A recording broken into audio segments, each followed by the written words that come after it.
This team is just so bad. And I'm sorry that some people don't think it's all right for me to complain about how bad my team is. No, hold on. Bad. No one said that it's not right for you to complain about your team being bad. You have now made it an exclusive thing that only you can complain about your team being bad. I want at least the hand wave of it could be worse. I could be in this situation, but I'm not even getting that. Now, so that's what I'm trying to enforce. Now let me throw it back. It's as bad as this is rock. This is rock bottom. Don't say that. This season is rock bottom. It could continue to get worse this year, granted, but this season is the nadir of things. Mayo experience. Mayo experience.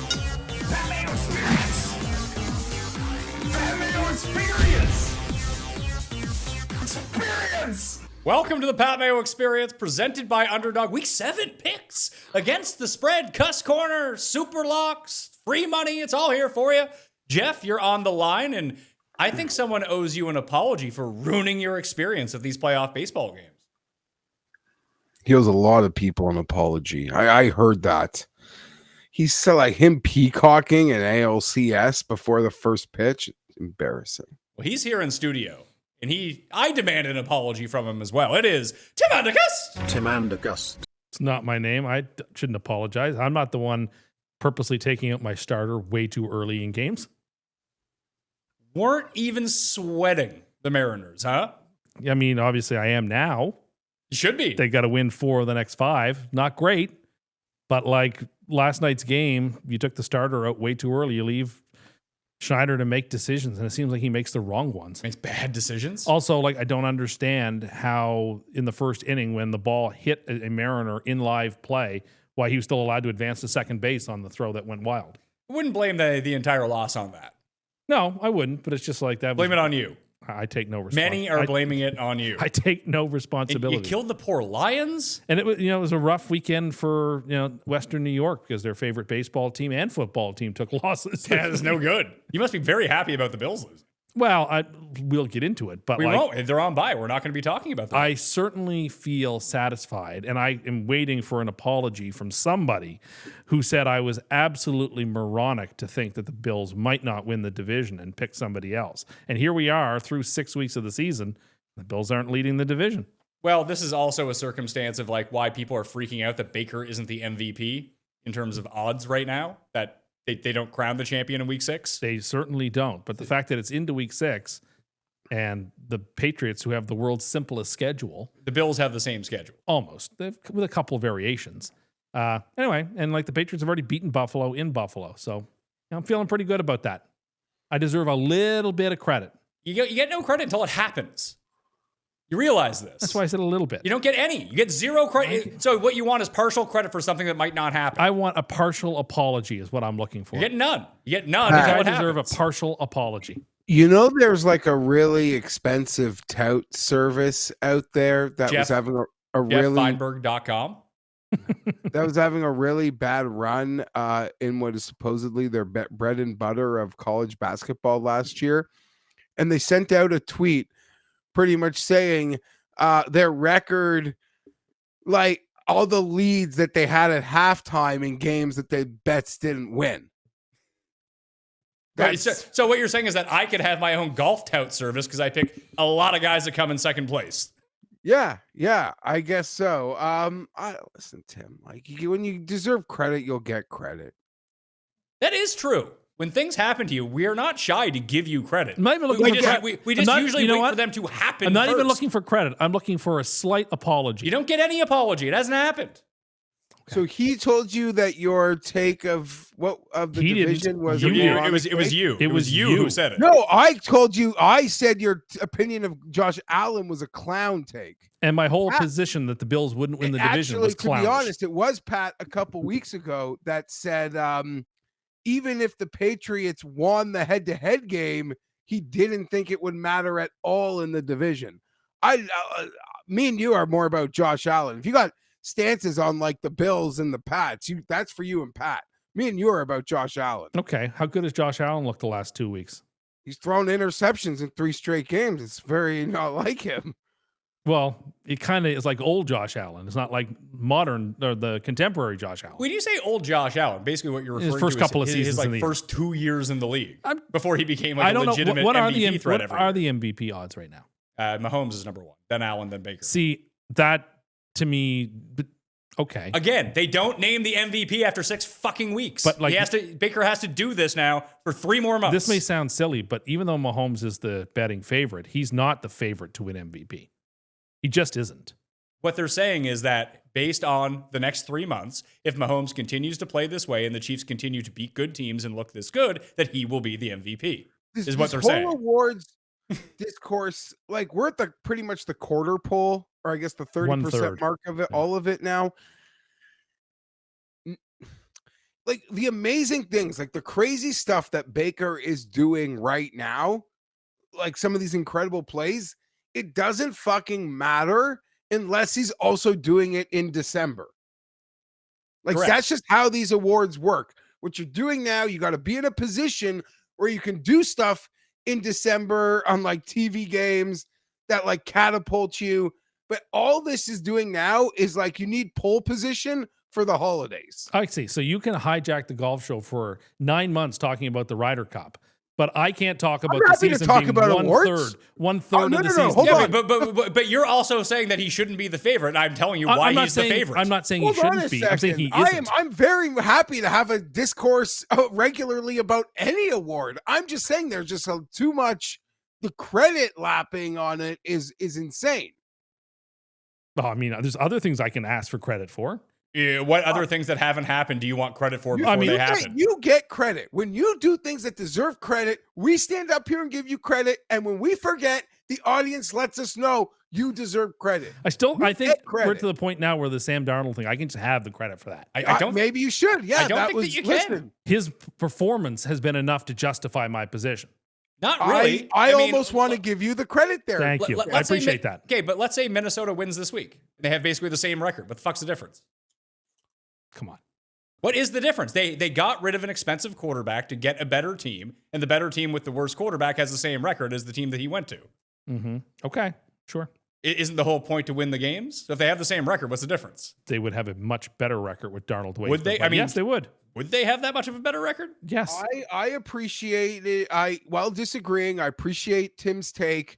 I am naive or arrogant enough to have thought that like the best way for the Vikings to actually win the Super Bowl would be to like weave this line of walk this tightrope of changing at quarterback for a cheaper option. But man, Darnold, you know me, I'm a Darnold stan, and he's just slinging it, and it's gorgeous. Yeah, 6 games is all we've been through. Okay, but we only And this get is a 17, so we're more But than a third of the way through. This is also a multi-year decision. For example, let's say the Seahawks make the playoffs this year and do pretty well, and they lose in the second round of the playoffs.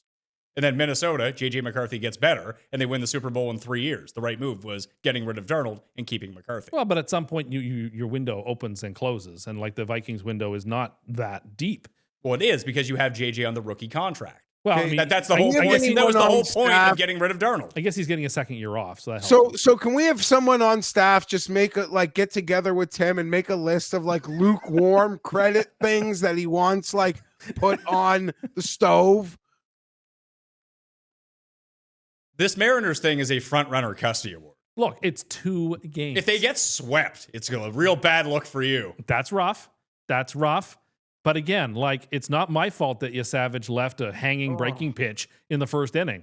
Then he got his mojo back, started pitching great, and Schneider took him out way too early, only to result in intentionally walking a run for no reason not to pitch to the catcher, and that you don't resulted get in to another say home run. what you said and then walk off the responsibilities.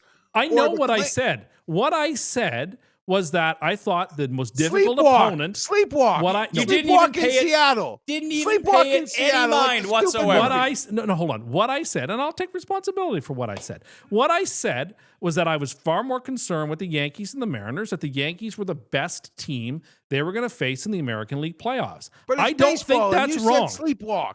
I thought they would have an easier time with Seattle than they would with New York, That's given not that New York sleepwalk. is a better team.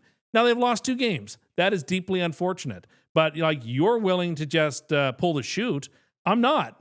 Well, Jeff's the one who's there. He's boots on the I'm ground. not pulling any shoot. I need Vancouver to save us, and I don't particularly like them very much. Well, they get 3 consecutive games in Seattle. I think they'll take 2 of those 3 games. You better hope they do. I think they Because will. I don't if- even if- just say we're going to get swept at this point. But I don't think that's true. It would Whatever. probably help I don't more want to. going the other way. It sucks. Like, it sucks to get here and to perform like that, but I'm just trying to stay.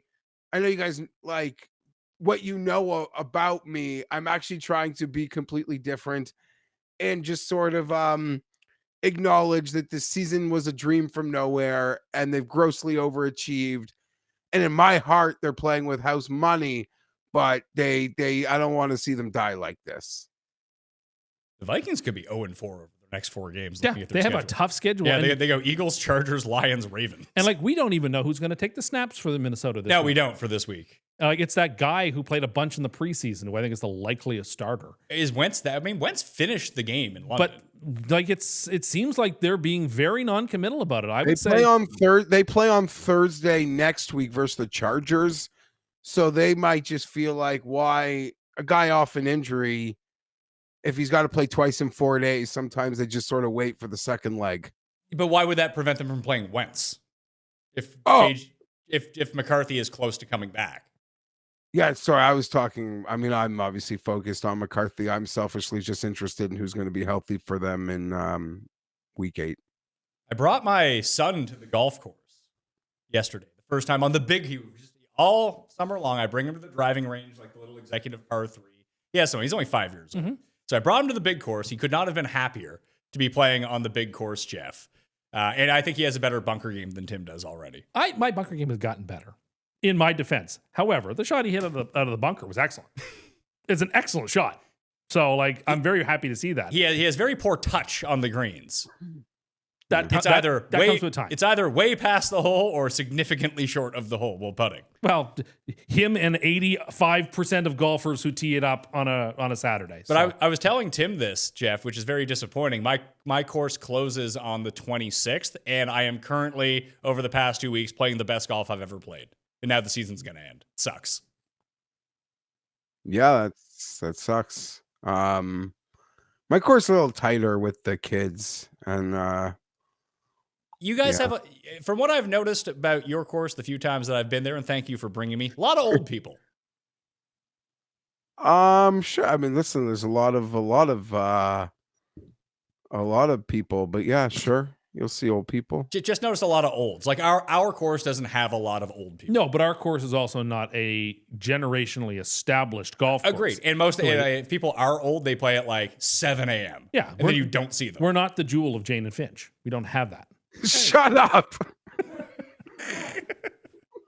I mean, am I like I don't live in Toronto, so am I geographically incorrect? Tim did notice we were passing a lot of like money marts on the way to your course, Geoff. Yes, Kenny may note it's sort of like Augusta. Just like you step out of the gate and you're in a different world. But we were there first. No, that makes sense. Like, it wasn't one of the worst neighborhoods in Canada. I think But my we'd favorite always part, like turn the corner and my mom would be, lock the door. When you could like manually lock your Kenny own, was like, door. noticing this about the area we were in. What made me just as happy was the next morning. Like, this is a city that Geoff lives in. And here we are downtown on a Saturday morning in Toronto. He's like, I don't even know where I am, really. Like, this is a city I don't recognize. I don't know any of life on a Saturday morning in the downtown. It's like, you live here. You wouldn't Well, though. I mean, I just mean like the tranquilness, like Yeah. downtown at 8 a.m., like 9 a.m. on a Saturday, just, on like a hungover like walk, just seeing it like so calm and like nice is a lot different than like the chaos that I would see it in rush hour.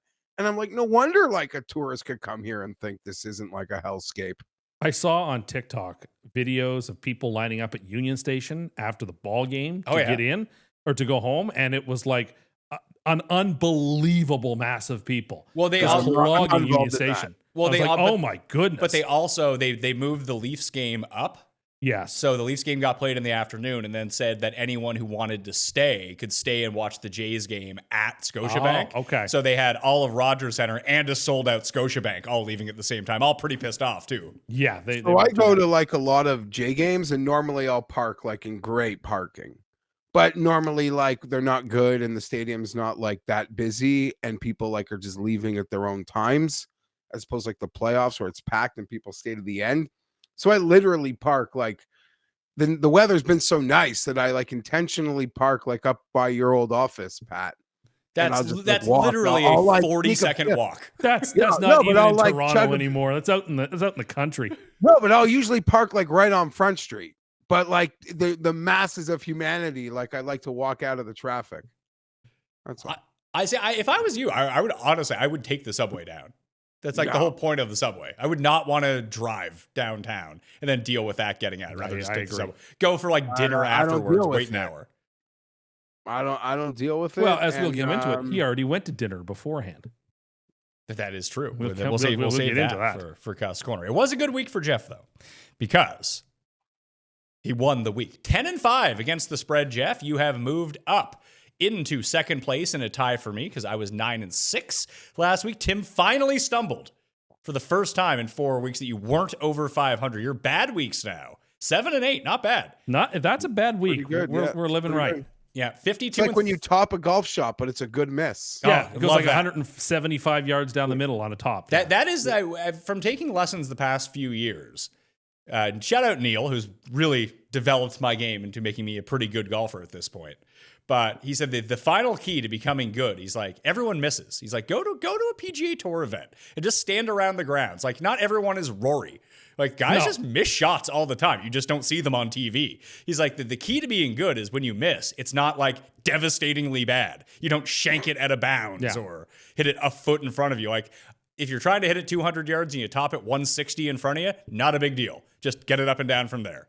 You're just not bleeding shots. That's the last sign of like getting good is your misses believe are no that. longer Yep. just so detrimental to your game that makes it's sense. over. Well, someday you'll get there. Maybe we'll see. Just you got better over the past 2 months. Been helpful. Been helpful. Some lessons. Been helpful. Jeff and I are tied at 44 and 46, so we're clawing back after 3 pretty down weeks in a row for us. The coin was 5 and 10.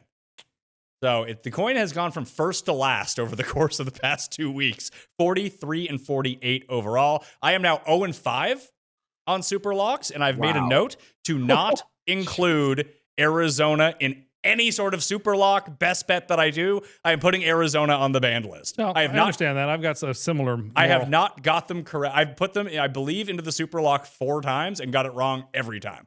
But I mean, how could they lose against the Packers? Right? I mean, they could lose. Of course they could. Or beat the. How could they not beat the spread? Jeff I was- want credit. I want credit. Tim mocked my super lock last week. Wasn't Made, even like, close either. noises. What was it? The Raiders. Ugh, yeah, you got it. But oh gosh. Well, you're the one. The Oh, gosh. the only thing that Tim is clinging to at this point, because he keeps bringing it up, Jeff, because we keep telling him that the Jets are like the most embarrassing thing that's ever happened to football. He's like, well, the Titans still exist, so he just hates the Titans. That game's going head to head soon, isn't it? Soon, I think that happens. If they lose that game, you're in big trouble. Well, at this point, the worse the better. Honestly. Yeah, but you don't. You want to be 0-17, but you don't want people to think the Jets are like the absolute clown show of the week. Well, I mean, the New Yorker had a cartoon this week, as you showed, where it's just the police officers pulled someone over and gave him a ticket, and he just said, "Oh no, a ticket to the Jets." It's just like, yeah, they're an embarrassment. And it's in life, it's popular for a lot of people who are down on their luck to just default think that like it can't get worse. Like it can't get worse. You know, whether it be like a job or a marriage or a consortium of things. New York Jets are teaching people like it can get worse. Like if you thought it was bad before, it actually can get so much worse.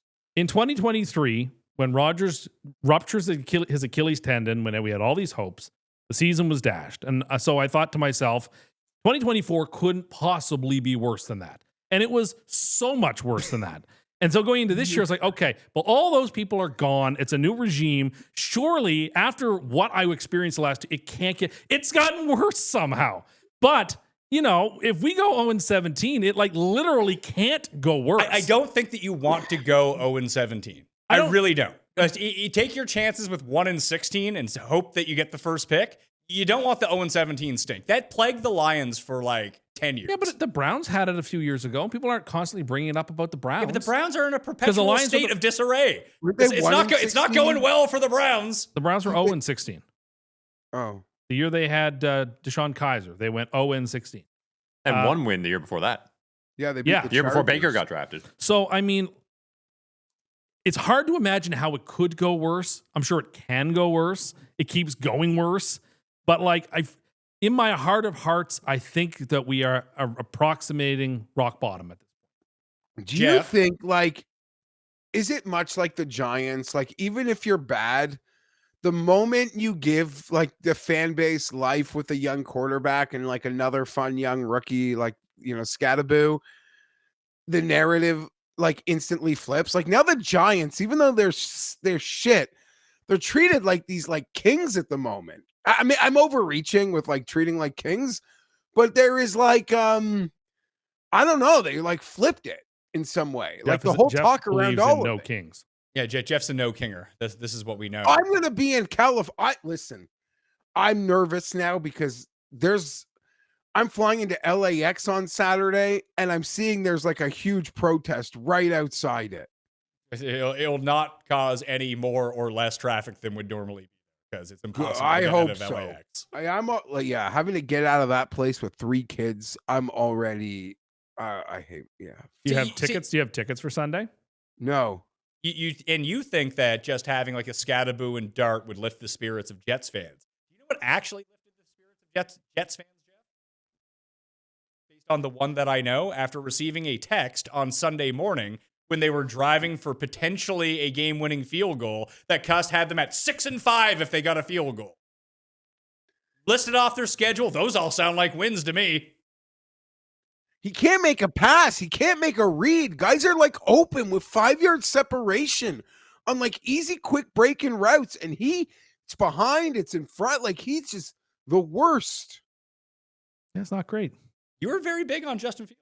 Well, I and thought his MVP candidacy. No, I didn't say that. But I thought that he would be decent. I thought it would be a decent reclamation project. There's nothing to hope. I mean, they're not going to make a change of quarterback because I don't understand it, but they're just going to keep going down with the ship.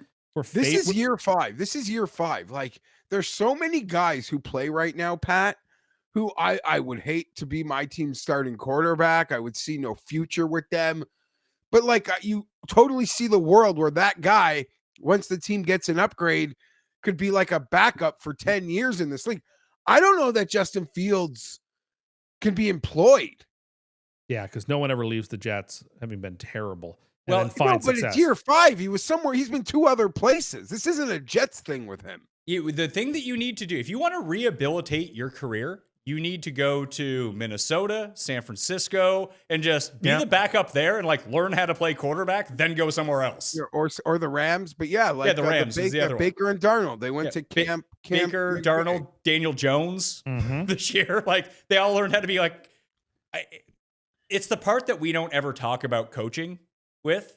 That when we think about like who is the best coach, we think like X's and O's or like rah what happens on game day. But there's very clearly something with those 3 guys and their ability to coach the quarterback position just to make. It's not that these guys are untalented. Like Justin Fields went 3rd overall, Darnold went 3rd overall, Baker went 1st overall, and they were basically run out of the league. And then you put them with someone who fixes their footwork, teaches them how to read a defense. They're like, oh, now we can use that talent. Yeah, like.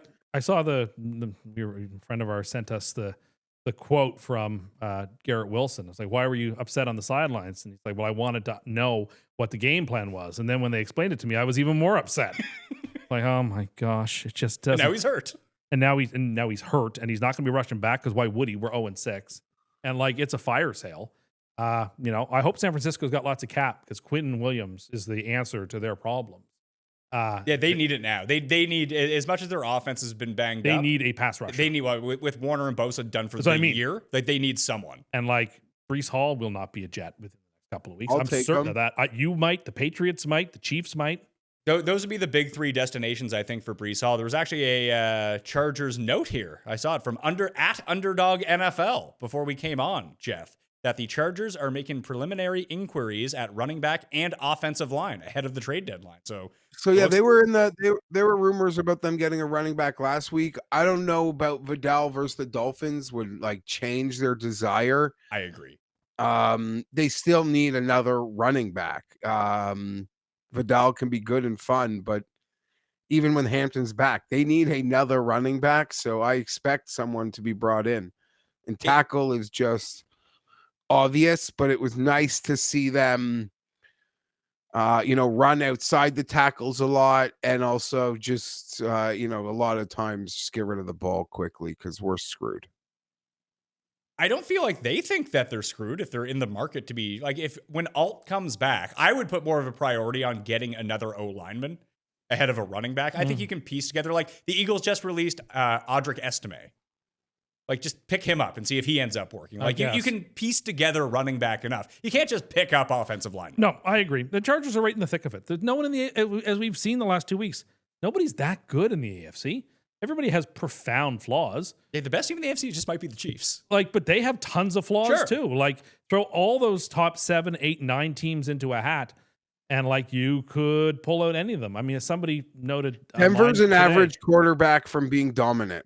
But they don't have one. But look at the top teams in the AFC right now. It's the Chargers. It's the Steelers. Stop saying this is the first team. The best records in the AFC are the Pats, Bills. The Steelers are number 1. Or Colts are number 1, then the Steelers. Then at 4 and 2, it's the Pats, the Bills, the Broncos, and Chargers. And the Chargers are leading their division. And someone said it's like 2007 all over again. I'm looking forward to Marlon McCree's revenge in the divisional round. I will fucking kill you. What are you doing? I'm just saying, if it's Patriots Chargers in the second round, you have a chance for some revenge. That is like the low moment of my life of low moments. Please. I mean, that is a low moment. I bet you. You know what? No. This isn't fair.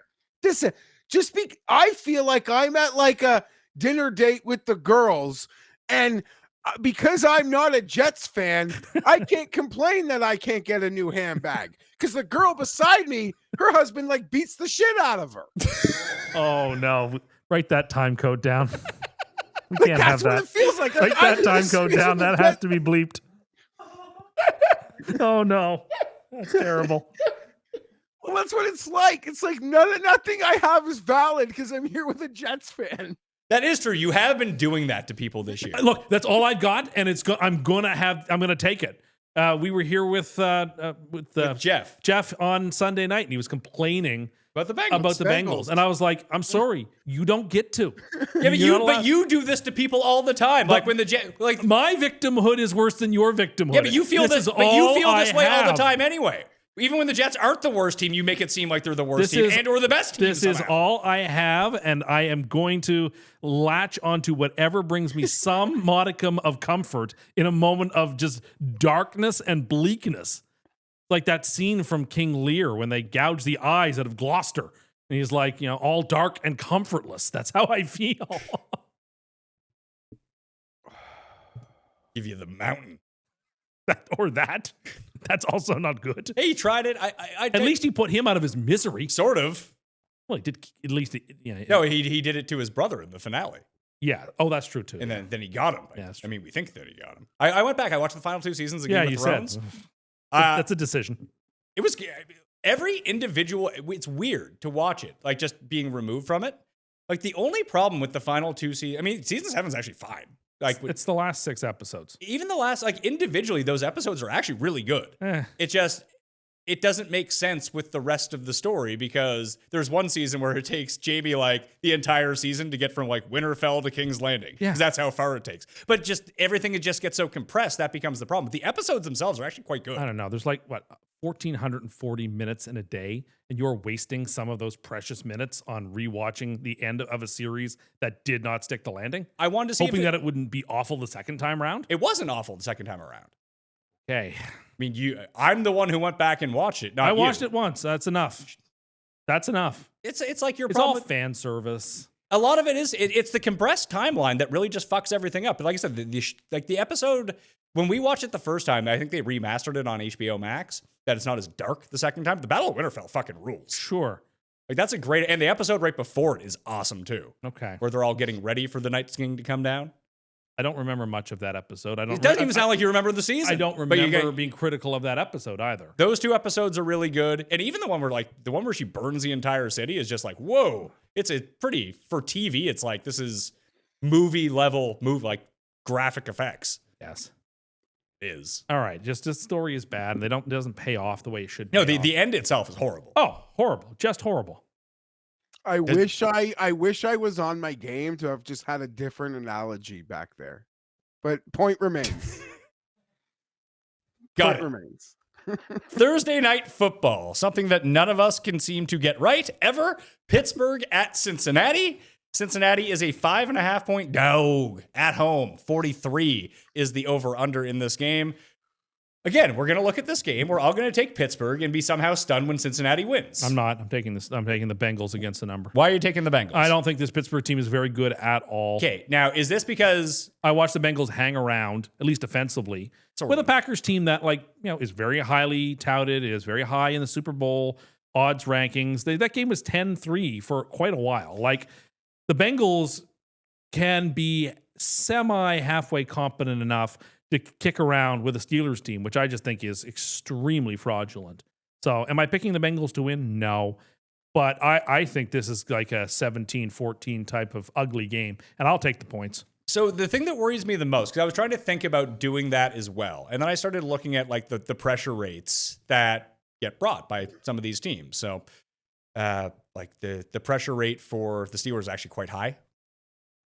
Sure. Almost all the time. Yeah. And the Bengals can't block. So that's an issue. So I think this works one of two ways, that it's either a complete, I wouldn't say like blanking, but like a 10-point max for the Bengals, or Flacco is savvy enough and understands the pressure when it's coming. Because it's not like Pittsburgh's blitzing the entire time either. They're still dropping guys back. That he just makes the decision that anytime he's getting blitzed and he sees Higgins or Chase one-on-one, moonball. Yeah. And like just get down the field that way. If he does that, I think they could win. Yeah, it's going to be a close game. Where are you going, Geoff? Yeah, so I am to Thursday night what apparently Pat is to Superlocks. Yeah, can't get it. You think you're bad. And I bet Thursday nights because you guys know I like TV games. So, oh God, this is a real tough one for me. I want to take the Bengals. I think it's just going to be a weird, closer game. I don't know why. I take a lot of normally I don't care what happens in the final quarter of a game, but when you're playing with a quarterback who you signed 3 days ago, I think everything that happened in those final drives for the Bengals is a huge, huge plus.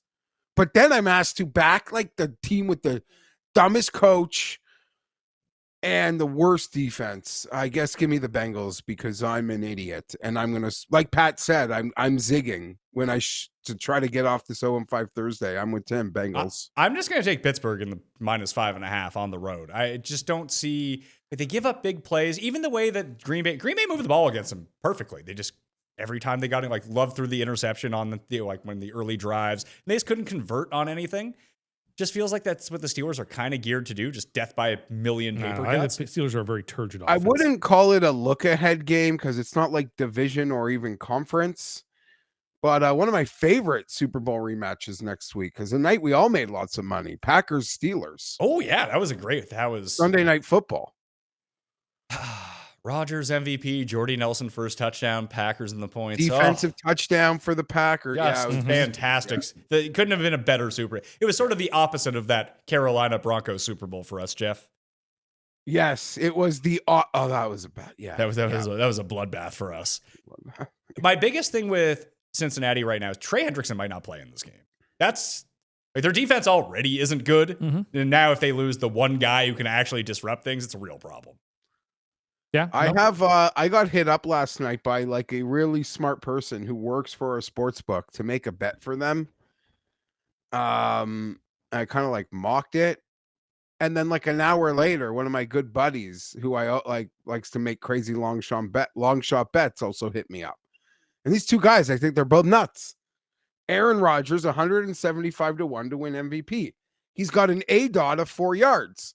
I guess it's 175 for a reason, but it doesn't matter if they go 16-1 if he is just throwing bubble screens. He cannot win MVP. I just think the media hates him so They much won't that he vote for wouldn't him. win MVP. They won't vote And for they him. are the media already gave him 1 MVP when they hated him. They're Maybe not 2. giving him a second. I don't think they hated him for the first of those late Okay, MVP. fair enough. But the second one they definitely hated him for. I don't know that they'll give him 2, but yeah, he's got to throw the ball. They don't throw the ball downfield. Maybe they did a little more last week, but they do not throw downfield at all. But I don't think it matters. You could bubble screen the Bengals to death. And that's what I'm thinking here too. Or you just, they're like second level and secondary is so bad, especially at tackling, that this just seems prime for a get DK Metcalf in space, let him run. And it happens, I mean, he does it to every team every week now anyway, that this seems like a team particularly vulnerable to that. Yep, no, I could see that, but I just think it's going to be ugly. I don't see any reason. Thankfully, there's other things to watch on Thursday night. I don't have to watch much of this terrible game. You have not lost money this year backing the divisional home favorite with a lot of points. Okay. We just saw it last week. Yeah. All 3 of us were on Philly. The world was on Philly. I mean, they outright lost the game. Mhm. We've just seen so many, and this spread's not that big. You're right. No. But Oh my God, all these underdogs on Thursday. The Niners, the Bills, even with the Dolphins game was a Thursday. yep, Dallas. Dallas an opening week, Yeah. I'll don't worry, I'll ruin it. I'll take the Bengals. and I'll be there to collect the Pittsburgh money on that end. Now we're off to Jolly O London for the Rams and the Jags. A home game for the Jags. They are 3-point dogs in this home game. Looking like no Puka for the Rams, but everyone else is fine, I suppose. And playing at a stadium, I told was no good for anything for football, but yet they're playing in Wembley anyway for some Oh, strange geez, reason. you are so disingenuous. I when know. you want It's to really bring an sad. argument. It's so he did this again with something. Hey, on the internet, he did this with the Halloween stuff with me. He can just take an argument and just bring it to such an extreme that doesn't represent anything I ever said, full stop. Yeah, that's what he does. That's his only in after like ridiculous takes to try to smear you. This is now what he's doing. I choose not to incriminate myself. The coin in London shall be going with the home team, the Jacksonville Jaguars, coming off a loss against a very good defense in the Seattle Seahawks. They looked out of sorts in a weird way. They kind of just looked like the Jags do every week, but they didn't generate 5 turnovers, so they didn't win. Yeah. I like the Jags here. I have to say, I like Jacksonville here. Not having Puka is a big deal for the Rams. The Jaguars, like, you know, teams go to London every year, but like there is something to be said about the fact you go to the same stadium in the same foreign country every single year. You know, that there is some institutional the coaching advantages. staff is new. They are, but like the people who make the reservations and like set things up, like there's a George Costanzas of the there's world. a steady rhythm that I think, you know, doesn't give you much of an advantage, but gives you a little bit of one. And the players, most of the players have been there before, so they won't be out partying till 5 a.m. Yeah. So you just add it up. I don't love this Rams team traveling an extremely long distance to London in this game. It's super short. I think the Jaguars are going to win. I'm going to take the Rams and the -3. I just believe in this Rams defense right now. I think the Rams D has been very good against the run, against the pass, even special teams. They're actually quite good as well. And the Jags defense, they're going to get to you. They're going to try. But if they don't generate, they almost tied up the game last week with a horrible throw from Trevor Lawrence that got tipped to Brian Thomas that he ran in. It got overturned, obviously. The Jags are not that bad. I'm not saying that they're that bad, but I'm just saying that I see them as like a league median team, like the 16th best team. Okay. Whereas the Rams right now, I think, are a top 10 team. The Rams are sloppy. They've thrown away 2 games this year by being sloppy. No clue. The Jags are also sloppy. Yeah, but they seem to relish in it. They don't lose those games usually. But they don't usually play this quality of opponent either. Well, I mean, they just played the Chiefs 2 weeks ago, and they took care of business. I don't know. It's a close game, maybe, sure. But I don't know. I just feel like Jacksonville is at better strength, better health, and a better spot. I really have nothing to add. I'll pick the Jags, but I got nothing on this. Okay. All right, you're just going to take the Jags. I'm trying to book us our tea time here, and it's not working. This app is just full of riddled with errors. So Jacksonville, for everyone besides me, I'll take the Rams. Miami and Cleveland to kick off the slate. Fun game here. Cleveland is favored by 2.5 at home. 40.5 is the over-under. If your dog's to Cleveland, you're not doing anything right at the moment. You think that's bad? Just you wait. Well, Geoff in our DMs this week was very mad at Mike McDaniel and his capri pants. I wasn't mad. But showed absolutely no. I didn't hear anything about Aaron Glenn's capri pants. Pat, you are now again conflating two different conversations. Everyone does that to you, Geoff. Everyone does this to you. No, hear me out. Hear me out.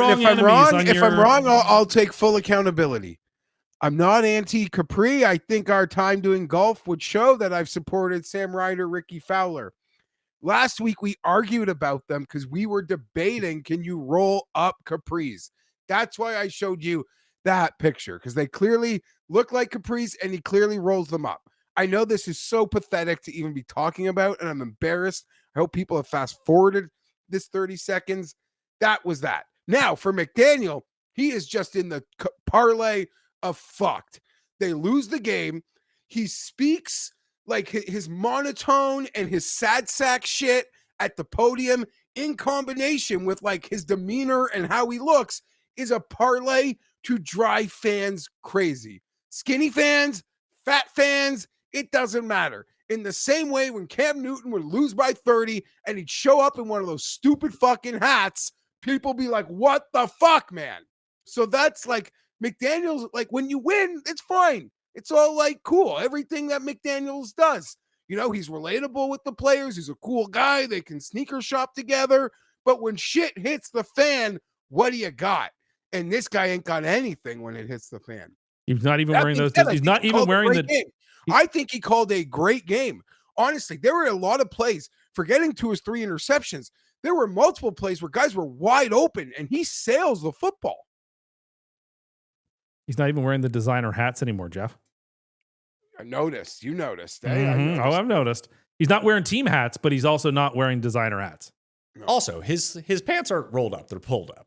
Rolling up is what our buddy Patterson does. Yes, he does. He rolls up the cuffs, not just pulls them up. And I agree with you, Pat. I actually ran it by one of my friends who's like the most angry at McDaniel's pants. Is he also a fat guy?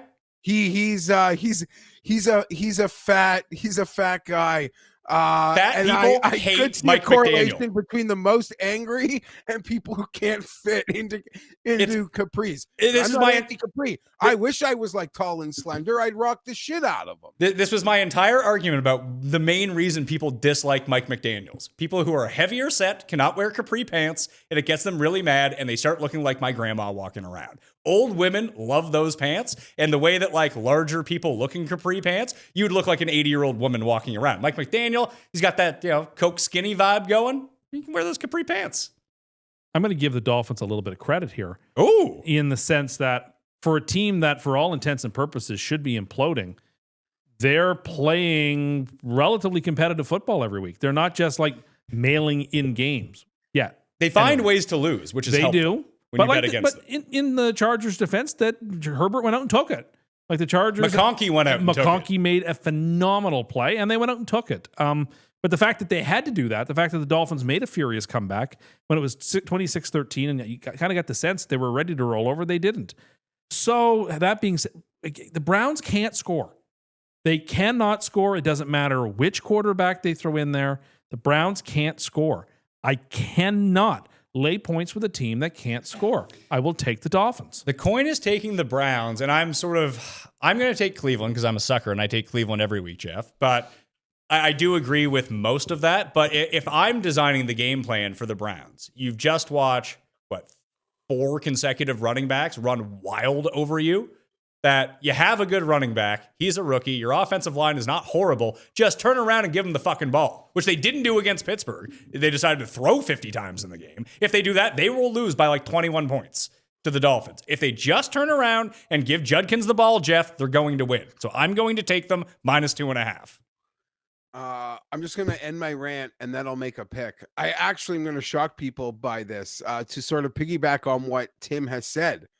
For all the things that have actually gone on in Miami this year, I don't think Mike McDaniel has done such a horrible job. They've lost a lot of games late. And even to give Tua credit, like there was a couple years ago, felt like there were 6 times in the year where Herbert would lead the Chargers down the field under like 2 minutes to go, put them ahead in the game, and the defense was just ranked 30th, and it didn't matter.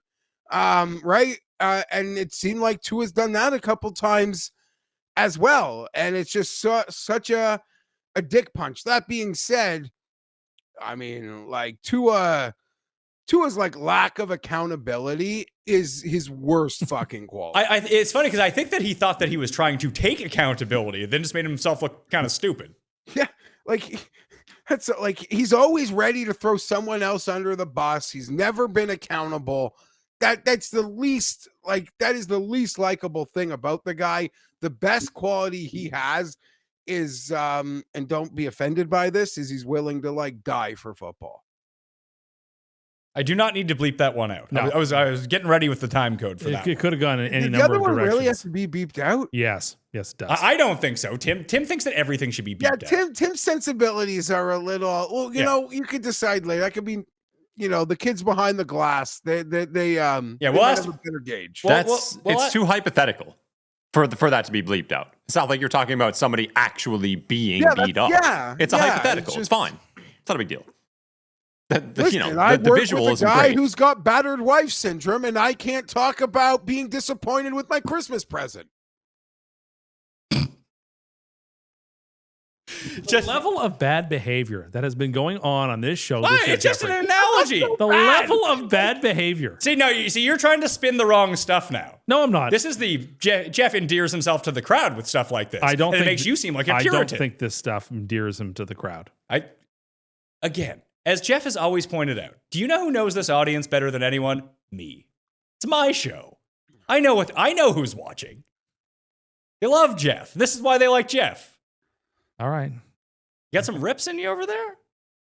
Oh yeah, we have Get some rips in here. Okay, well, we can do some breaks. Did you let Jeff make his pick for this game? He was too busy talking about beating up his friend's wife or something like that. Oh my goodness. No, I was talking. Oh my about- goodness, this is terrible. Never. Because you couldn't, right? This is terrible. Listen, a few of them would whip my ass. Are you taking Miami or Cleveland? I'm going to take Cleveland because there's too many plays on the Dolphins O-line where like they're just complete gutter negatives, and in a league where like 3 or 4 decide every game, I'm taking Cleveland. I would just think of this as like it's not the full 3 points. I think it will get to the full 3 points, and then it would be to pull a Rob Pizzola. Then it'd be a no bet for me. But at 2.5, I do like Cleveland only because if you had to point to one thing in this game that either team does well, it would be Cleveland's defense. It's like one good unit here. Agreed. And Dylan Gabriel has kind of big Tua vibes. I'm not going to lie to you. Maybe it's just because he's like littler and left-handed, and throws passes 4 yards down the field. Just the first thing that kind of reminds me of it. He's got like I could be wrong. I'm not like a great QB evaluator. I don't remember what it was in the spring, but he's got like way more of a cannon than Tua. He does. Like, the thing is, he's still throwing like the passes that he throws aren't down the field. He's just throwing rockets. Like how Favre could never really complete those very like thin slants over the middle. Like, and then you end up with like Antonio Freeman fingers because he would just throw it as hard as he could at all times. That sometimes it takes a little bit of finesse. Gabriel just seems like he's throwing the ball as hard as he can at all times. And it's leading to like Cleveland has bad drop problems anyway. Like Judy can't catch anything, but even Fannin was putting it on the ground because I just don't think he expected the ball to be coming at him as quick as it was. So maybe he needs to be some sort of intermediary between where he is now and where Tua is, that you can ramp it up with like a dart down the field once that time comes, but you need to have a little bit of finesse on the ball when you're throwing screen passes and bubble screens to tight ends. Set in dark blue. We're set in dark blue? All right. What's one? You know how much time I spend researching bets and lineups and shows and getting everything ready for you? So when it's actually time to sleep, I need it to count. That's why I switched to a Helix mattress, and honestly, Game changer. I have Helix mattresses all over my house. My wife and I have one. The guest room has one. My kids have one. I got a kid on the way, and eventually they're going to have one too. Even Jared over at the studio living there, I got him a Helix mattress as well. Populated with Helix, you need to do it too. I used to wake up with a stiff back and night sweats. Now I just sleep through the night. No tossing around, no overheating. It's just comfortable and supportive. I took their quiz, I tailored it to myself, and boom, I got exactly what I needed from the mattress I deserve. I think you deserve a nice one too. So go to helixsleep.com/Mayo for 27% off and exclusive to Pat Mayo Experience listeners. That's helixsleep.com/Mayo for 27% off. Make sure to enter my show name after checkout so they know I sent you. helixsleep.com/Mayo. For over a century, Johnnie Walker has shared its bold spirit with the game of golf. Now, crafted with Devereux Golf, Johnnie Walker introduces the Johnnie Walker Blue Label-inspired Sunday Golf Bag, elevating the game with sleek design, Blue Label hues, and refined gold accents. Celebrate your hole-in-one with a premium Sunday bag crafted by Devereux Golf. Submit proof of your achievement to johnniewalker.com/blue-in-1. Please drink responsibly. This show is sponsored by BetterHelp. Did you know that October 10th is World Mental Health Day? And this year, BetterHelp is shining the spotlight on therapists, people who truly make the world a better place. BetterHelp has quality therapists working according to a strict code of conduct and are fully licensed in the United States. With over 30,000 therapists, BetterHelp is the world's largest online therapy platform, having served over 5 million people globally, and it works. With an average rating of 4.9 out of 5 for live session based on over 1.7 million client reviews. This World Mental Health Day, we're celebrating the therapists who have helped millions of people take a step forward. If you're ready to find the right therapist for you, BetterHelp can help you start that journey. Our listeners get 10% off their first month at betterhelp.com/PatMayo. That's BetterHelp, HELP.com/PatMayo. Carolina at the Jets. Geoff, I'll let you start on this because this game opened, I believe, 2.5 or 2 for the Jets. And now Carolina is a 2-point favorite on the road in New York this week. I like the Jets here. So I got to say, as a bit of like a Panthers loyalist, them getting back-to-back wins, fun. Well, I don't want you to debate fun, but like late game wins. I just think it's so great. I just think it's so great. And maybe they can come out of the depths of hell. I have to. I'm going to go with the keep pounding here. I'm going to back Carolina in this spot as a road favorite. Seems like scary as hell, but forgetting last week, I can't shake what I saw 2 weeks ago versus the Cowboys, Pat. Like I can't shake that. That's bothering me more than anything that happened last week with the Jets.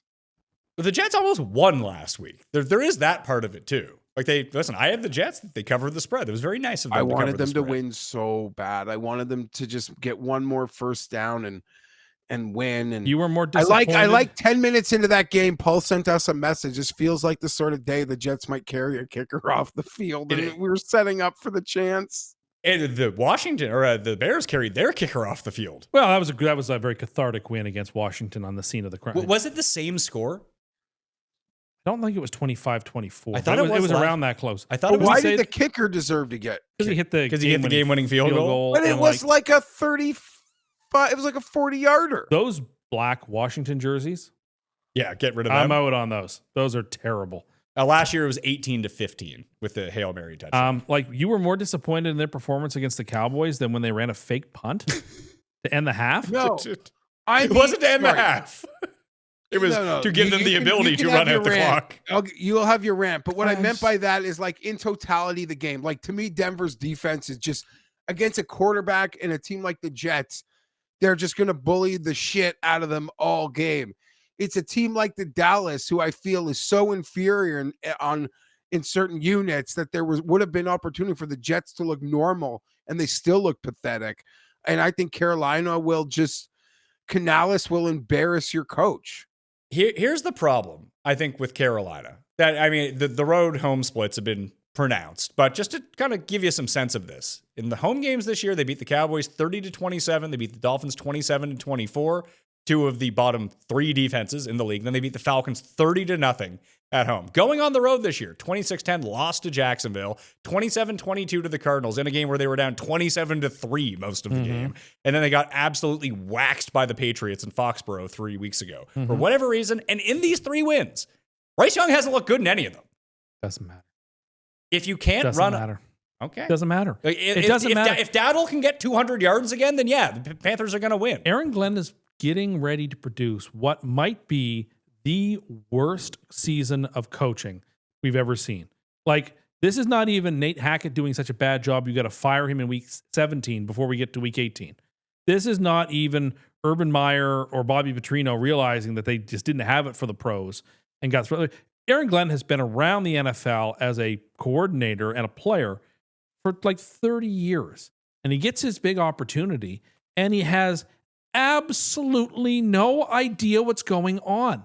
And he vents about people taking accountability. The quarterback is unplayable. There's no accountability there for him at all. You can cut every punt returner you've ever heard of. It doesn't change the fact that you keep letting those people return the punts before you cut them. You don't have a game plan. Your defense is lifeless. They played better on Sunday, but they're lifeless. The offense is actively alienating their best players. The defense, the few good players there are on the defense are feeling alienated. Like, this is the worst performance I have ever seen. It's 6 weeks in, and is there a single person who thinks that it's likelier than not he'll have a job at the end of the year? I've yet to encounter a person who thinks, now, Aaron Glenn doesn't seem like the one and done type. Like, David Culley was a significantly better head coach than Aaron Glenn, and he got the boot. Like, I can go through the list of the one and dones. Like, Aaron Glenn's performance is one of the all-time bad performances that you didn't see coming. This was not something you could have anticipated. And here we are, and it's getting worse and worse every week. It's not like he's a rookie coach and he's making some mistakes and they're learning from them. They're making the same stupid mistakes every week. And when they get one or two things fixed, they do other boneheaded things, like the fake punt for no reason. It's mass chaos and nothing seems organized. And I hate to say that because I thought Aaron Glenn was going to be very good, a former Jet.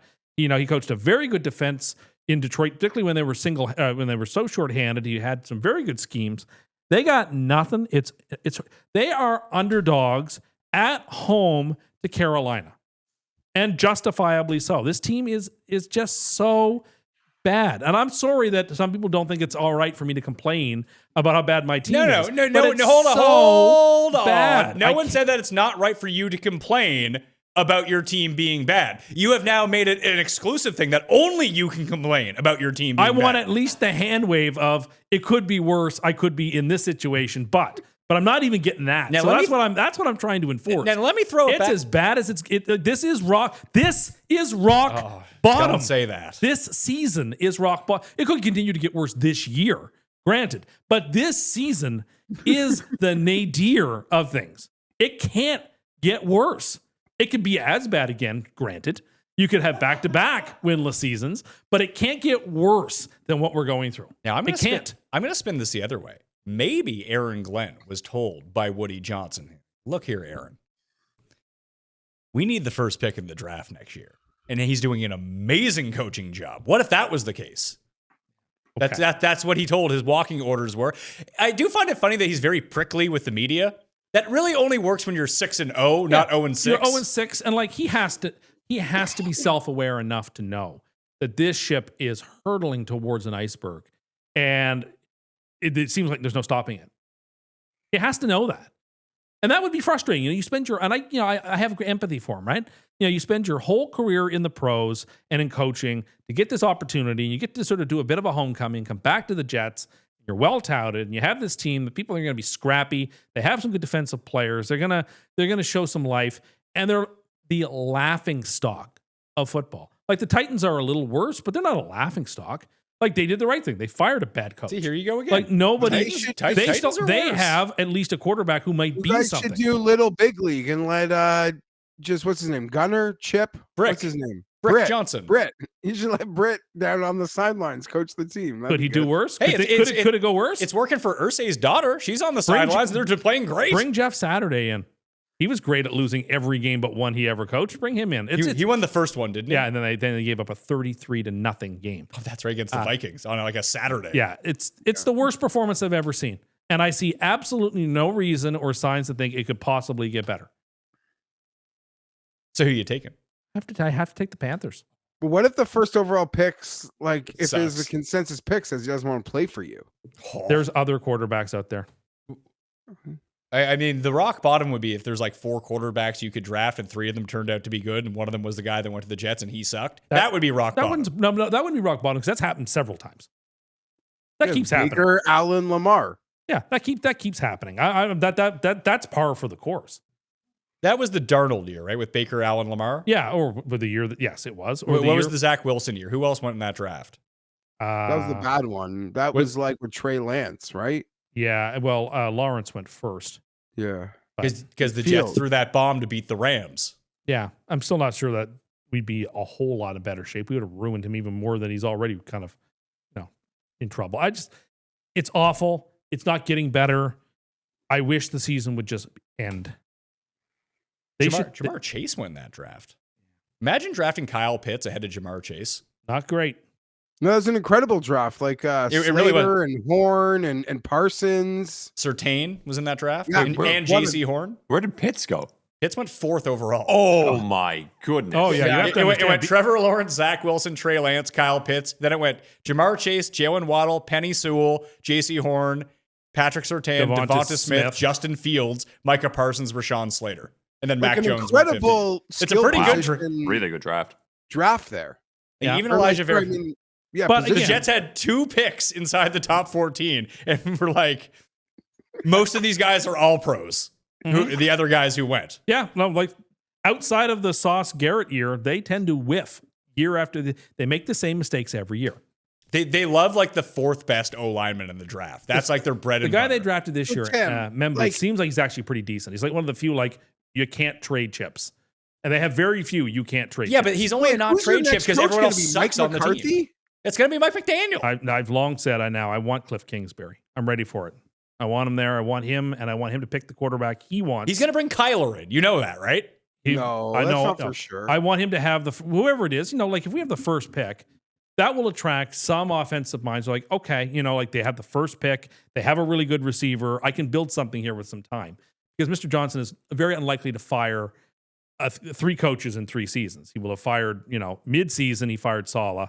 Then he will have fired Glenn at the end of the year. Even though he has all the money he wants, he's not going to be able to fire. I don't think he'd fire 3 coaches in 3 years. So you'd have a little bit of time if you can be responsible with the team there. I'm pretty sure you said that exact same thing about Aaron Glenn coming into this year. But it happens to have been just an unfortunate. He just can't cut it.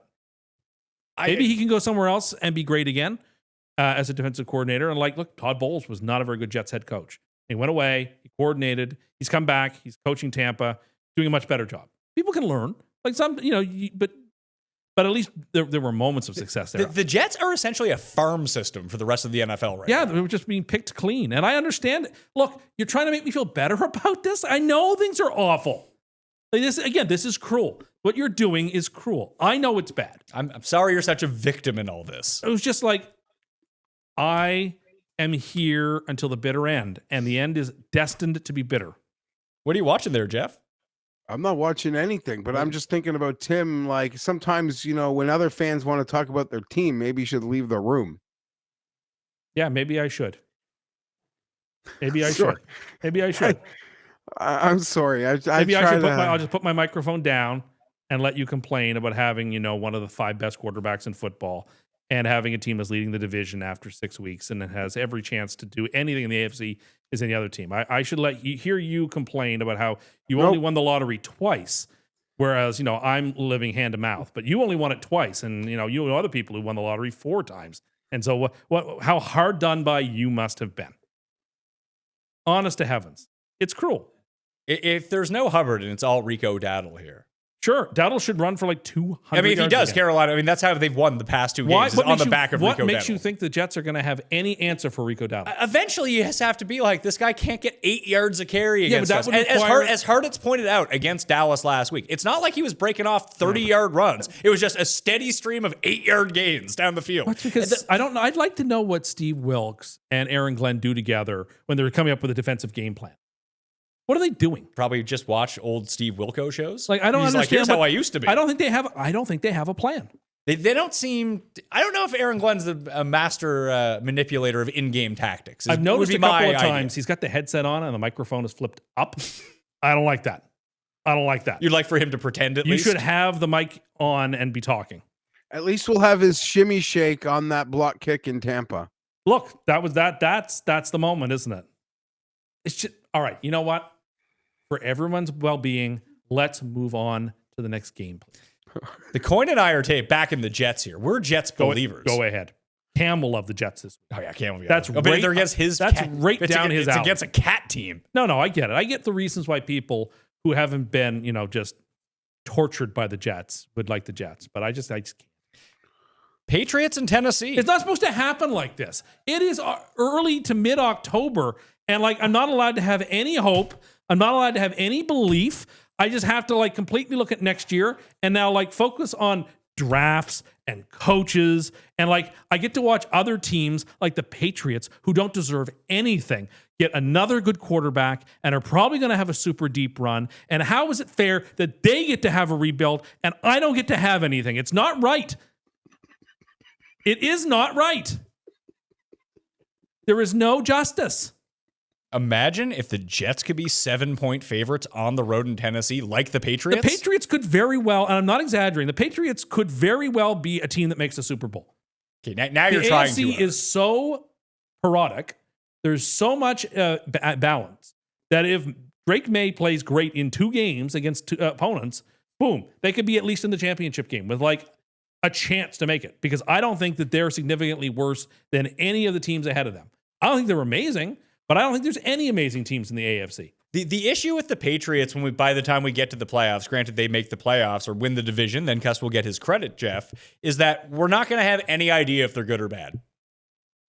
Because they're pretty stout. They're pretty stout. And that quarterback's a shithouse. Listen, Drake May is good. I'll take the L on that one. He's been excellent so far this season. But just when you run through their schedule, they just don't play anyone. They play the Bills again. They'll play at the Ravens, presumably with the Ravens maybe making a run towards the playoff. We'll see. Because if they're not making a run towards the playoffs, they probably punt the year off and trade Henry and do whatever, especially if Lamar's not. They should do that anyway. I don't think that they should. They should trade Henry That's such anyway. fucking loser. No, they should trade that's such a loser mentality. You should trade Henry. I don't think it matters. They could come up with a backup running back and give them 80% of what Henry's giving them and get something for a 31-year-old running back. I think if you're going to make the run, I think that if you are committed to making a run, being 1-5 right now and making a run towards the playoff, I don't think that you can do it without Derrick Henry being good. Okay, but do they own a time machine? I mean, they still got a couple weeks before they have to make that decision. Granted, if they lose to the Bears, fine last week. If they lose to the Bears and go 1-6, it is. I agree with you. They have to win. A hinge game. Agreed. If they lose that Bears game, they're fucked. Is a hinge game. But they haven't. I mean, like I said, they are favored in every game the rest of the season. We'll see. I got my doubts that that'll actually be the case. But I mean, if they don't win, then they're not. If they come back and they're bad, they're not going to be favored. But at this point in time, I wouldn't check the advanced lines. They are favored in every game. That's why they're still plus 150 to win the division or whatever it is. Titans aren't good, but they have a brand new coach. Geoff, I am so excited for this. Devotees of the show will recall that Mike McCoy had quite a run as a topic on this show from exactly 10 years ago before he was released as the Chargers head coach. And we can revisit that right now. And he looks like Ellen DeGeneres. And he wears that women's golf visor. It drives me freaking nuts, Pat. You know me, I'm pro golf fashion. And I hate guys that wear that skinny little shrimpy visor. You'd see, I don't know. What would you prefer he wear on his head? If he wants to go visor, you got to go high crown, like the old ball coach. Oh, like Brad Snedeker? Yeah, Snedeker, like how Keegan used to. Are you happy he's back in your life, Geoff? Not really. I don't want to have to see him. Does he still wear a woman's golf visor? Is what we need to know. Well, like I get, like, listen, it makes sense that Miss Amy would hire Ellen. They're probably, part of the same social circles. And credit to Miss Amy. She was not going to watch Mike Vrabel beat up Callahan. Vrabel's going to skull fuck them, though. I'm not going to lie to you. I think Vrabel's still kind of a bad coach. Maybe, but yeah, he didn't draft Drake. He was right for them in this moment. Yes, of course, Vrabel's the type of coach, Pat, that maybe when the Patriots have fully turned a corner and they lose in the playoffs, will question, like, can he ever get a team truly over a hump? But he's absolutely like in a Marty Schottenheimer mold. Yeah. A exactly. coach where, like, sure, I want to bring him into a bad situation and he's going to make us, like, respectable again. And we'll see if we need to level up after that. But he's a guy to take us from, like, bring us out of the ashes. Speaking of which, and I don't want to go back too much, but I'm going to for a moment. Wouldn't it be something? Because it's clear that the University of North Carolina, Belichick, hates the Patriots so much. To coach the Jets? That would you want to bring that shit show to town? He leaves North Carolina at the end of the year, asks for his release. And his way of taking another pound of flesh out of the crass is that he agrees to being NYJ's HC, which he turned down 26 years ago. Oh, my God. I'm ready for that. Not because I think it'll be successful, because I don't think it will be. Just because it will be an opportunity to lampoon the Patriots for to watch all the people on Boston Talk Radio and on TV, squirm and try. I'd love to see what pretzel they turn themselves into. I'd love to hear what they have to say. I am in such a dark place that seeing them flounder about with Belichick coaching the Jets would be worth them going 5-12, 5-12, and then him retiring. It would be that would bring me some level of joy, and I don't think it's a 0%. I think it's a 0.1% opportunity. Maybe they'll just get Mike Lombardi to coach the team on his typewriter. He seems to hate the Patriots so much right now that I don't think he's done with revenge. And if you want revenge, come to us. We hate them too. It kind of feels like he's Mr. Magoo at this point. I'll take it, not because I think he's any good. Because the dynamic of Boston sports will be so miserable that I'm here for it. Yeah, they'll be miserable with their quarterback. It will be T5 and MVP voting. They care more about their legacy, Jeffrey, than they care about the team that's on the field.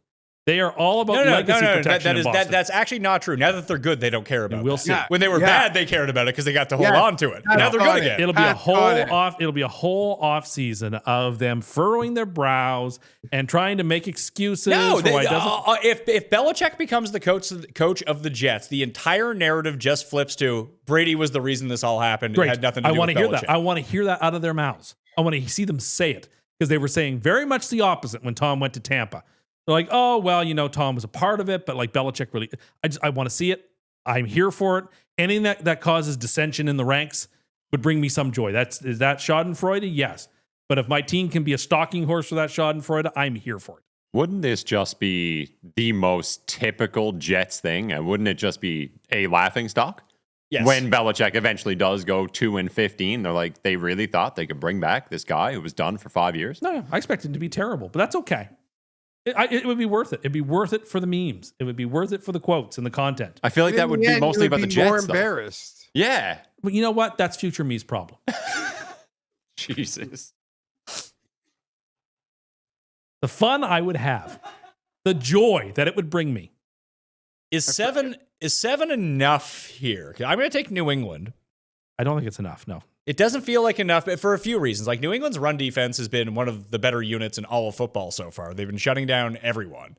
Now, Cam Ward did make a pretty nice pass at the end of that Arizona game when they came back and won. Yeah, when I bet against them, Cam Ward can complete a pass. He doesn't just arbitrarily drop the ball like when Geoff bets against them. So that was nice for you. There's no Calvin Ridley in this game. They lose like what is presumably their best playmaker. And then Pollard and Spears are probably the next two best playmakers. Not Iomanar. Iomanar is good for his like 1 for 14 a game. And we're pro Iomanar here. I just don't see how they score points. No, neither do I. This is going to be a facsimile of the Carolina game. or it's just going to be a rout for the Patriots. The Patriots are the first part of, I have a new strategy. Oh, see, this counts as multiple bets, though, if you do this. I so you're already 0-6 this year. I know, and we are really rolling the dice here.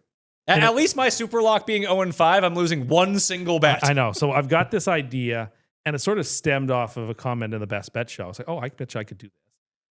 I've got a round robin moneyline parlay set up for you people. So it's 4 teams, which means there are 6 separate 2-team round robins. They're 2-team. They're all 2 teams, but we can get to 500 here, 6 and 6, if these all come in. Yeah, and you're going to win a whole bunch of like minus 270s. Yeah. What are you talking about? We are. I'm putting a veto on this. Good. All right. Well, then we will forfeit free money of the week then. No, like you can't. You're now making 6 bets as free money that are all like minus 300. What are you doing? This is how low you've gotten. I haven't get one yet this year. This is no different than any Here, other I year was so except proud of last year. Last year you did well. This is every other year. So proud of myself. I'd come up with this new approach, and I got to get credit because you kept yelling at me about why don't you just take 2-team parlays? I said, why don't you just take a 3-team but I'll teaser? take it 6 times. Get a W on the board somewhere. They'll be on the moneyline parlay then. So let me see. Teaser. What about a teaser? You were going to play a 4-team money line parlay is what you were going to do. And you're going to have, just tell me who was on it so I can take a look at what the round robin odds are. Patriots, Packers, Broncos, Lions. Really? You're putting the Broncos on it, huh? Yeah. Got a lot after watching their great performance against the Jets. I got no confidence. Feel good about them? In that Giants. So team. it was the Patriots, the Broncos, who and who? The Lions and the Packers. Lions and Packers. Lions are Monday night. Packers, you were just shit talking. And the Patriots. Where the hell are the Patriots at? The Patriots. So this money line parlay, if you just hit all 4 legs of it, would pay 2 to 1. Okay. And you want to round robin this out. I was going to. But apparently I'm not allowed, so we'll tease the Patriots down. You realize that if one of the games loses, you end up like, do you just want to do this so if 2 of these 4 teams win, that you're not an O in the O column? Is that the only reason that you want to do this? So instead of being 0-7, if this one loses, you can be like 1-11 or something. It would feel better. Would it? It would feel better. Would it feel better? All right, you know what? We're not going to litigate it any further. Make New England -1 the first part of a teaser. All right, so we're going to do a teaser here. Tease them down to -1. New England -1. So I'm taking them against the spread -7. Jeff, what are you doing? I used a very graphic description for what I thought Variable was going to do over there this week. So Most that would did. require laying the 7. All right. So a round of New England, guaranteed. Maybe, listen, no Brian Callahan, the worst coach ever against the spread, Jeff. Maybe, how was Mike McCoy against the spread way back in the day? Oh, yeah. No wonder they're going to get killed. I don't know. He was good until he wasn't. There are 5 early games? 1, 2, 3, 4, 5. No, there's 5. Because the London game doesn't count as the a London game's not an early game. Oof. Vegas and Kansas City. There's only 2 buys. Ugh.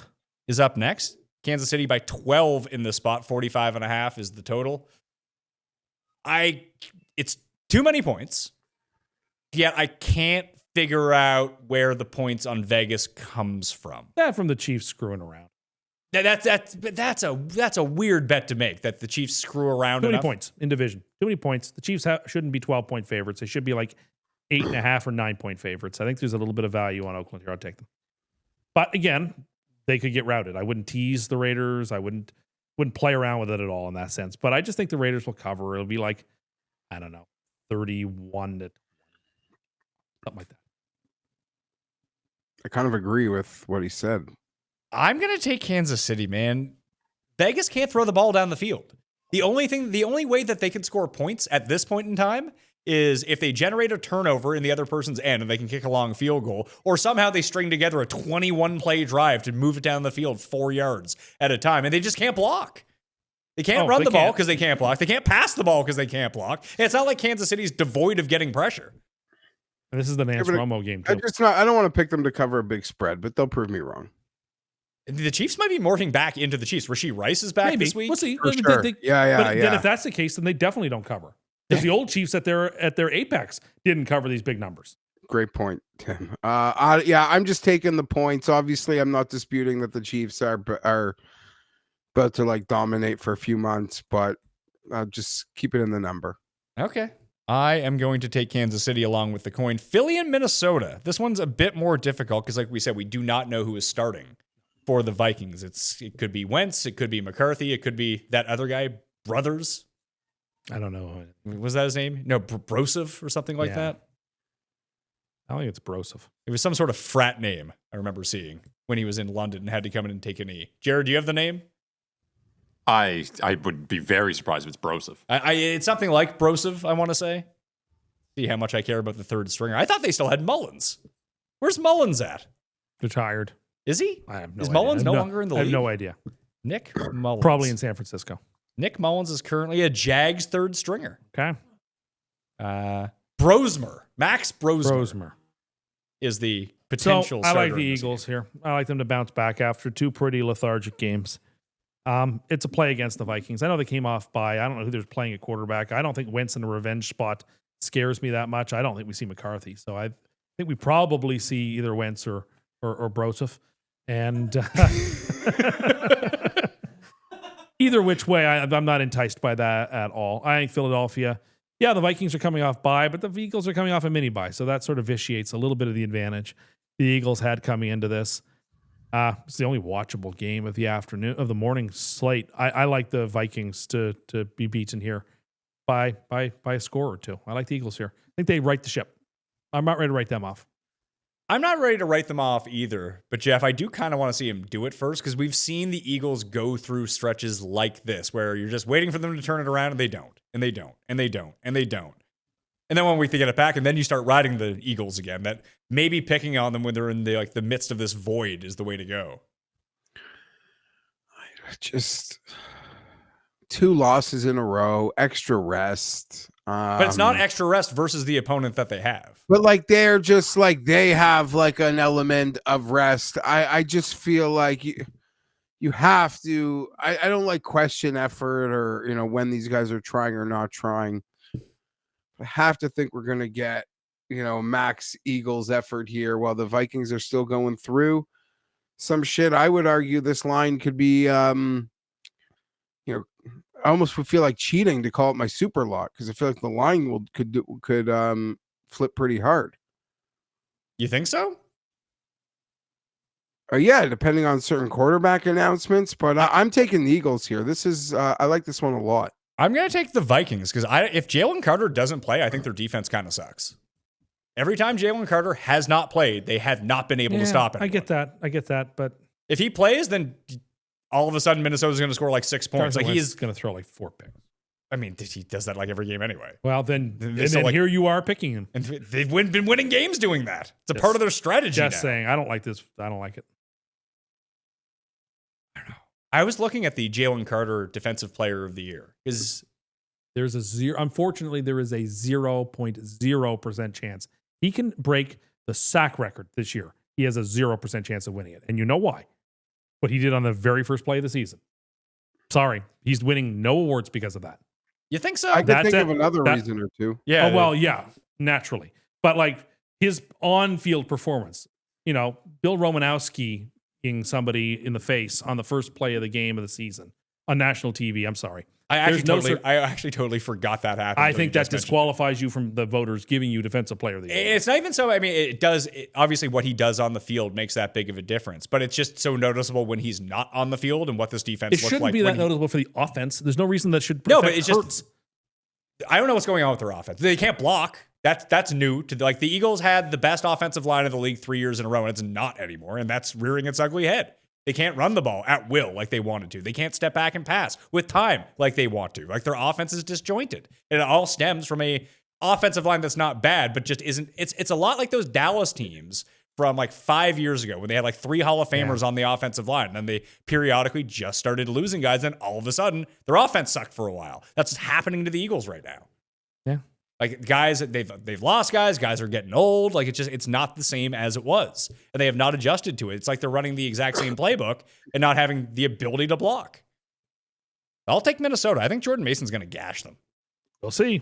But I will flip this pick. I mean, I can't flip it because we're doing it on the show right now. But I think if we get Vikings get extra rest to play the Chargers next week, ain't that horse shit?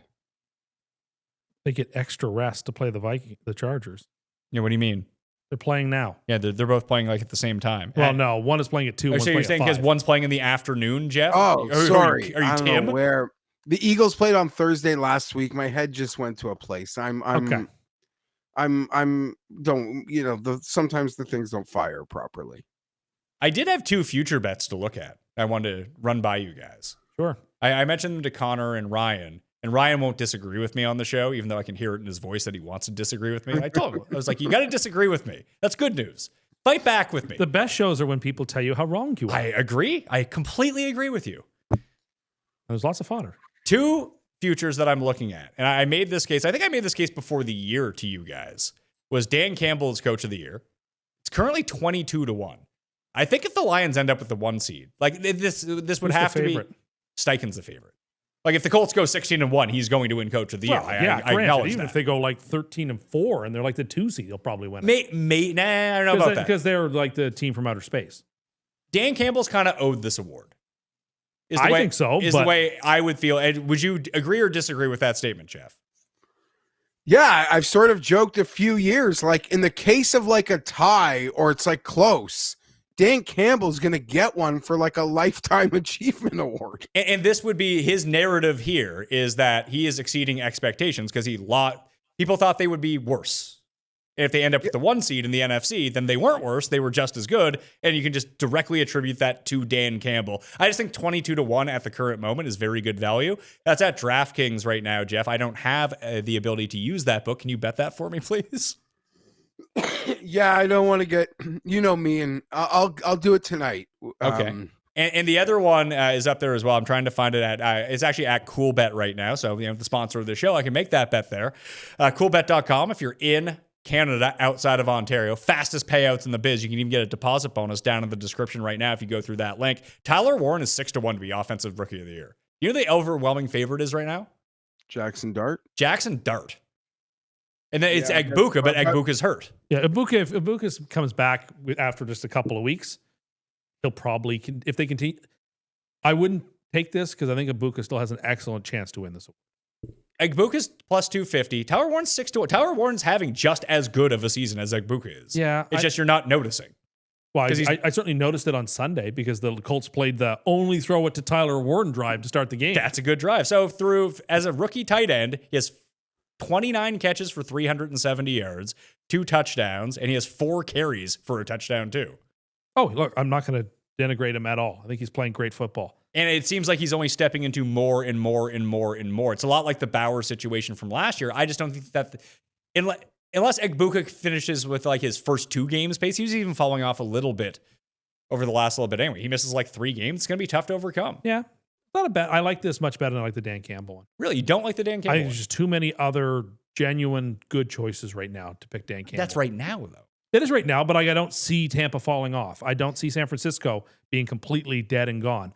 I don't see the San Colts. Francisco would have to win the division in order for Shanahan They to totally win. could. I don't see the Colts going anywhere. Yeah, but the Colts can win that division at 10-7, and he's not winning then. If they win the division, it'll be very difficult not to give them the award because that is the surprise team. I think that they would just give Daniel Jones comeback player of the year. And he would deserve it. I don't know. You make a good point. I'm still not convinced. So those were the 2 options that I had. Brings us to the midway point of the show, which means it is time for a mini version of Cust Corner. Cust Corner, it's Cust Corner. Cust Corner, it's Cust Corner. He's got the hottest takes with the highest stakes. He should be president of the United States, but it's Cust Corner, it's Cust Corner. Cust Corner, Well, it's going to be me asking some questions, and really it's going to be Geoff providing a lot of the content. So for people who aren't aware, although I think all the fans of this show are aware, that last weekend was Thanksgiving weekend in Canada, and one of the traditions we have is that people gather for big meals, and Geoff is no different than anybody else. He gathered for a big meal. I mean, for most of his Thanksgiving. Other parts, he abandoned his children to hang out with barstool celebrities. But other parts of Thanksgiving, he was spending with his family having a meal. And so I have, the meal has just sort of developed a life of its own. $20,000 a plate dinner. So the first question I was going to ask, but see, we won't get an answer. So preliminarily, The first question I was going to ask was, what is the ballpark of the expense for this dinner? But I feel like you're not going to tell us. And if you do tell us, I have to multiply it by like 3 as to what it actually costs. But nonetheless, I'm going to ask the question. What sort of ballpark expense is this gourmet dinner that Jeffrey went to on Sunday evening? Why would I take away the mystery of it? So like I said, I knew he wasn't going to answer, but I was going to ask it anyway. In the title, the YouTube title, it's going to be Cust Corner, Jeff's $20K dinner. That's fine. That's fine. I would say, like, it's always, I don't want to take away the mystery, but it has always been misrepresented. Yeah. So another couple more preliminary questions before we get into the meat of it. First, what's the dining room setup at this dinner, Jeff? Is this long tables where multiple families are sitting at tables? Is it small self-contained tables where you're with people? What's the layout of the dining area? It's a bit of both, right? There's different groups with different sizes. My party was 10 and we were at like a really large circle table, but there were parties that I don't know, had like longer tables that were bigger. We were also probably what I assume was the early seating, right? I got young kids. Niece and nephew are younger kids. Like I'm sure like the some of the older folk don't even walk in there till 8 o'clock, and I went to the ball game, but it's in like a room where I'm sure they have would host like a wedding reception or something. Okay. Last preliminary question. What's the tipping situation at a dinner like this? No tips. Is it completely forbidden to give any tips whatsoever? Forbidden. No tips. In no circumstance are you to tip forbidden anybody in any way. I would forbid if you nothing would be more gauche than like whipping out bills at this thing. Now maybe like if I'm trying to see like who would get tipped here, maybe like the host, like if you didn't like your table or you were near like the Hendersons and you didn't want to be near them, like maybe you might but I don't even know where you would tip someone. We were at table 17. That was a good sign. So you're not ripping off a couple of brown bills and laying them on the table when you walk out. No, but oh my God, you'd be kicked. You'd get a letter. So this is what I was asking. Like, that is like legitimately frowned upon. Okay. So I like that. Okay. That's great. You also wouldn't pay the money to go to this thing. Well, no, not. I think it's included in the astronomical I price was of the dinner. also like approached to like put my phone away. But you didn't, did you? Well, I was looking for, trying to buy late baseball tickets, watching football, but I was directed to like a chair. If I want to be on my phone, I have to go like sit in a specific chair. Okay. I mean, this is like outside of the room. That's So you did. So you did go outside and watch the Chargers. No, this was after. This was the Chargers were thankfully on the early window, and it was a pretty shitty 4 p.m. slate. I don't feel like I missed much of anything, but I was just hawking my phone, like just buying late baseball tickets. Last thing on preliminaries, I guess. This is buffet style, right? Yeah. Like stations. But is it technically permissible, but not permissible to go back for thirds and fourths? Anything you want. So there's no shame. The amount of like plate clearing that is going on. Like it's almost like annoying the level of like service clearing your plate where you're just like at any moment, like you got full autonomy to go up. You go on another mission. So the carvers aren't judging you because you've gone up for a third or fourth. Oh, person. I can't speak to that. I am sure they would. And if you like the au jus and they're all different gravies, I'm sure. Yeah, I would sure they know. I like it cut thin, so I like to, have a little conversation. Okay. So we have each of the menu items up here. We'll start with the cold selection, which is menu 3, Jared, if you're looking for it up on the screen here. There's one picture I didn't take, and it would have been the breads. Oh, there's lots of breads. The funny thing about this, and I'm guessing why you have so many questions, is because this sounds like the exact sort of thing that you would love to go to. 100%. I am dying of jealousy. Can I be on? All right, let's get this out of the way. Like everyone, like open invite. Okay. Open invite. Good to know. But unfortunately, Pat, the wife, the kids, open invite. I showed my wife that my wife was very like, this looks great. Yeah, no, you guys got your own family, you do your own Thanksgivings. If they're ever here, I'm telling you, open invite. Yeah, like my wife would be like honored to have Tim there, I think. I would feel guilty that you're like spending a mortgage payment on my Thanksgiving dinner. In fairness, I would be paying it. Oh, I feel guilty that you would have to pay. Like when I say open invite, I mean like on the house. Okay. You know what I did for my Thanksgiving, Geoff? I would hope that would like just quickly clarify in some way, put people in a headspace of what that might cost if I just invited 3 adults and 2 children. As my treat. You didn't spend your Thanksgiving with Barstool celebrities? I spent my Thanksgiving with you. You did. Here, live on air, so I could afford for 9 people in my family to have delicious turkey and eat at home. I spent my Thanksgiving with you. You didn't. You celebrated on Monday. I did, but I spent my Thanksgiving Sunday with you. Yes. Okay. I just have a question. There's no way you knew who that person I ran into at the Jays game with. So you obviously like had to reach out to someone else to be like, who is that? Right. People asked me questions as to who was looking after your children while you were hanging out with Barstool celebrities. Hold on a second. Wait a second.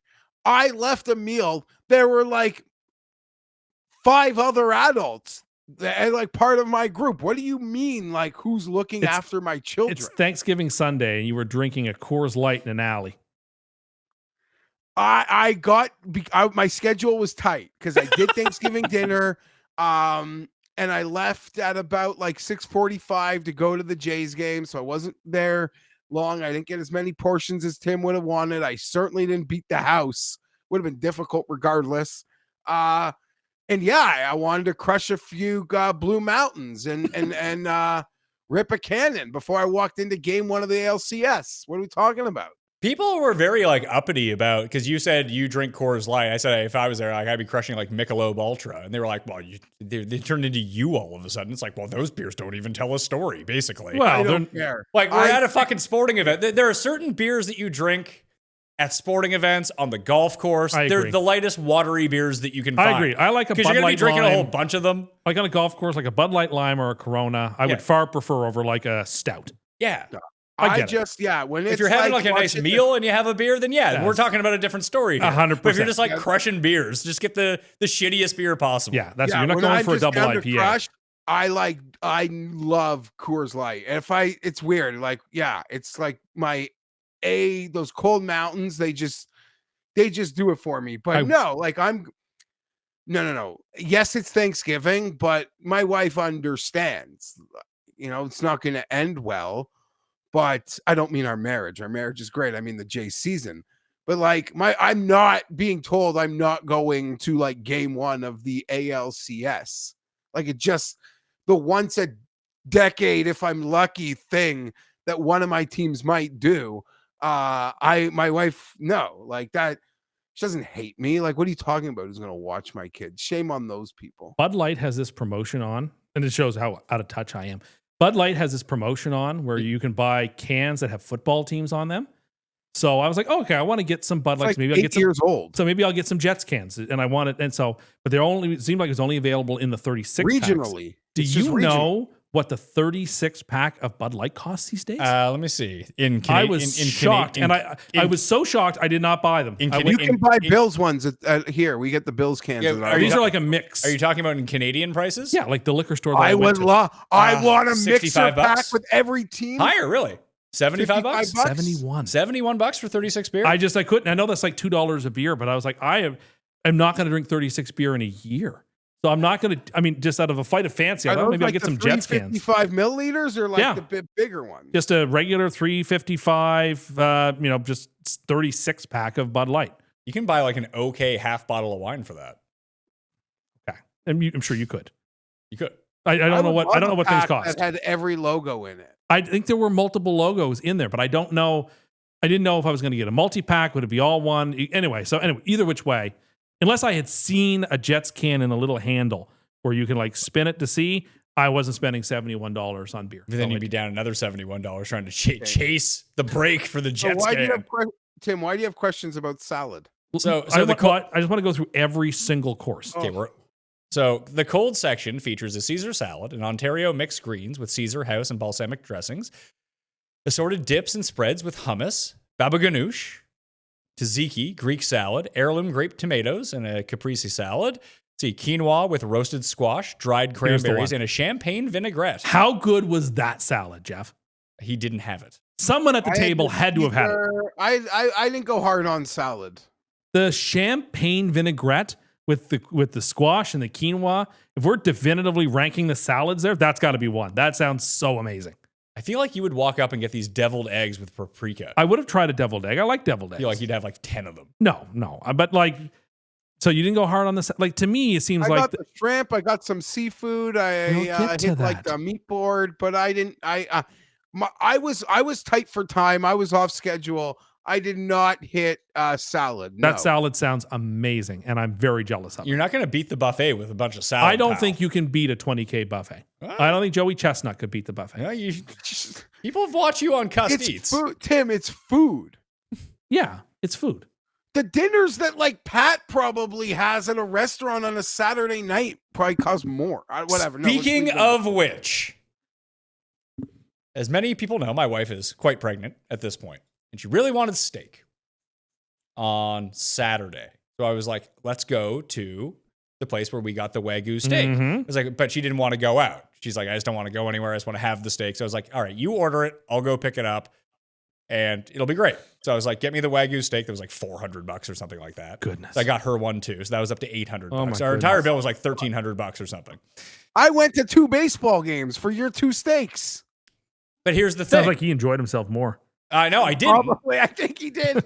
So I get the call back like 5 minutes later because I told my wife I was driving home from the golf course. I was like, yeah, let's go get it. She's like, oh, they don't do takeout on weekends. I was like, you fucking kidding me? What? You kidding me? What? So then we had to get like the next best steakhouse. And in this city, the best steakhouse, the next best is a significant drop off. And the steak sucked. It obviously wasn't quite as expensive at the same time, but it was very disappointing. $1,300 bill is like, yeah, you better believe we'll let you do the takeout. I'd rather go to the keg 13 times. Yeah. Listen, we all got our own value algos. Wow. I haven't been there since I was there with you 2 years ago. My wife likes the bougie $40 pizza. I'm like, that's 4 trips to Domino's. I think there's a distinction though between the bougie pizza and like the highest end of steak. No, I'm just saying it's Point all, taken. We were doing it as a celebration. Yeah, no, for sure. And we didn't have to spend any wine money because we don't drink anymore. Can't wait to drink again. It's going to be great. Okay. Not real fun to sit there and open a bottle of wine by yourself. Sure it isn't. It's not a great move. Okay, let's move on to some other stuff because I do have some like burning questions about a couple of these. Hot selection. Mushroom and green beans casserole with crispy onions. All gluten-free, by the way. Brussels sprouts with smoked bacon. Squash and mixed beans. Root vegetable and tofu curry and vegan pulao. That's vegan and gluten-free. What else we got here? Maple roasted heirloom carrots and root vegetables. Cheesy mashed potatoes. Grilled organic salmon with dill cream and mustard sauce. Sounds so See, good. I would be all over these Brussels sprouts and these root vegetables. That'd be my selection here from the hot section. Brussels sprouts with bacon sounds amazing. The cheesy potato sounds amazing. What did you get of that, Jeffrey? So how good was it? I definitely hit up that salmon. I definitely hit up the, if anyone knows me, like I love a good mashed, just look at me. It was delicious. I don't know what it was called, but there was something that like kind of was like a pasta. I'm actually trying to find the menu on myself. There's an antipasta on there. I saw there was a thing. Yeah, so I had a bit of that, and pick through some of the good stuff. The seafood section had chilled poached shrimp, snow crab claws, freshly shucked oysters, and smoked Atlantic salmon. Oh my goodness. I would have stayed away from all this. I like seafood, but I'm not here to eat seafood. Oh, the poached shrimp must have been so good. Now, Jeff said he had a significant amount of seafood. So what of those did you like the best, Jeffrey? So, I had some shrimp. I had some salmon. Yeah, how do I put this? I'm going to say this here. I don't think this needs to be like bleeped out. And I'm just, blessed because there's like options as to like which club buffet we'll go to. But we picked this one as opposed to the place that I've taken you guys. Because it's less Jewy. Okay. Well, you can say that at least. I don't know. It's just like different. Like how the food, like, not like the food is good, but it's just like it's good everywhere, but it's like different. There's not like some Jewy spin on like all of it. You're just getting the food that you order is what you're saying. You're having a Gentile Thanksgiving dinner. Yes, and I'm there for it. And a piece like I love the room. I love the room. Yeah, the shrimp, the salmon. Yeah, how was the snow crab? I was moving quick. I didn't like go double back. I was just worried about the base. Yeah, never mind. Okay. I was worried about baseball. I mean, this is rich coming from me, but this is easily the most out of touch segment we've ever done on the show. Oh, whatever. I don't really care. I think this is great. I want to know more about it. Tim, but wait till we get to the ones just like the media buffet at the President's Cup, but like which 10 I more love. stations. But we're going to there's two in particular I really want to focus on. The Carvery had roast beef strip loin with mini Yorkshire puddings, horseradish, and a mustard selection, au jus. Oh man. And roasted turkey with squash and apricot stuffing, turkey gravy, and cranberry sauce. Which did you go for, Jeffrey? Did you go for both? Both. Yeah, both is the move. How was the apricot and squash stuffing in the turkey? I don't think I've ever heard anyone say apricot. The perfectly valid pronunciation. Has anyone, show of hands, has anyone ever heard anyone say that? You know what? You're a new girl person, I think. Yeah. She says apricots. Do they make fun of her for saying it like that? Yeah. Okay, that makes a lot of Nick sense. does. Tell me about... And it's Jess, so... Yeah. Cust is Jess, isn't he? Tell me about the stuffing, Jeffrey. I'm dying to hear about the stuffing. I think he has less information than I'm you not want him to have. I'm not like I don't know. I'm not enough foodie. I don't know how to explain like food. Like, what do you mean to tell you about? He's going to tell you it was good. Like, was it really savory? Like, was there a lot of summer savory in it? He shoved the shit into his mouth like a normal fucking person. What are you going on about? And it almost seemed like there was stuffing like built into the turkey. Well, yeah, the turkey is stuffed with stuffing. Why it's called stuffing? I don't know. It was fine. I'll be honest. I probably ate around it. I like the white meat around it. I mean, I'm sure the white meat was delicious, but like you go to have the stuffing and all right, fine. How was the horseradish on the beef? I didn't have any horseradish. Oh, Jeffrey. You're invited. Oh my goodness. Guest of honor. The fresh horseradish sauce slathered on that beef. Oh man. So good. Maybe I did. I got both like the au jus and the gravies. Like that's gravy's fine, but like the horseradish gives it that punch. Yeah, I'm not looking for listen. Oh man. Oh my goodness. The next section of the dinner was called Kids Corner. Yeah, I have a question. No, you don't. The first, Geoff sent us all of these menu items, and you looked at them all, and the first thing you said is like, "Oh my god, they had chicken fingers." So my question was going to be, because I would have gotten some, is this something that there's an age cap? No. Because like you remember that scene from Ted when Liam Neeson is trying to convince Ted he's allowed to buy the box of tricks, even though he's an adult, and he wants to know if there's any rules against buying tricks. The tricks are only supposed to be for kids, but he's an adult. He wants to know if he'll be followed by the police. I wanted to know, would it be frowned upon if you had because to me, like I would go for multiple rounds, and one of my rounds would most definitely have been just this section.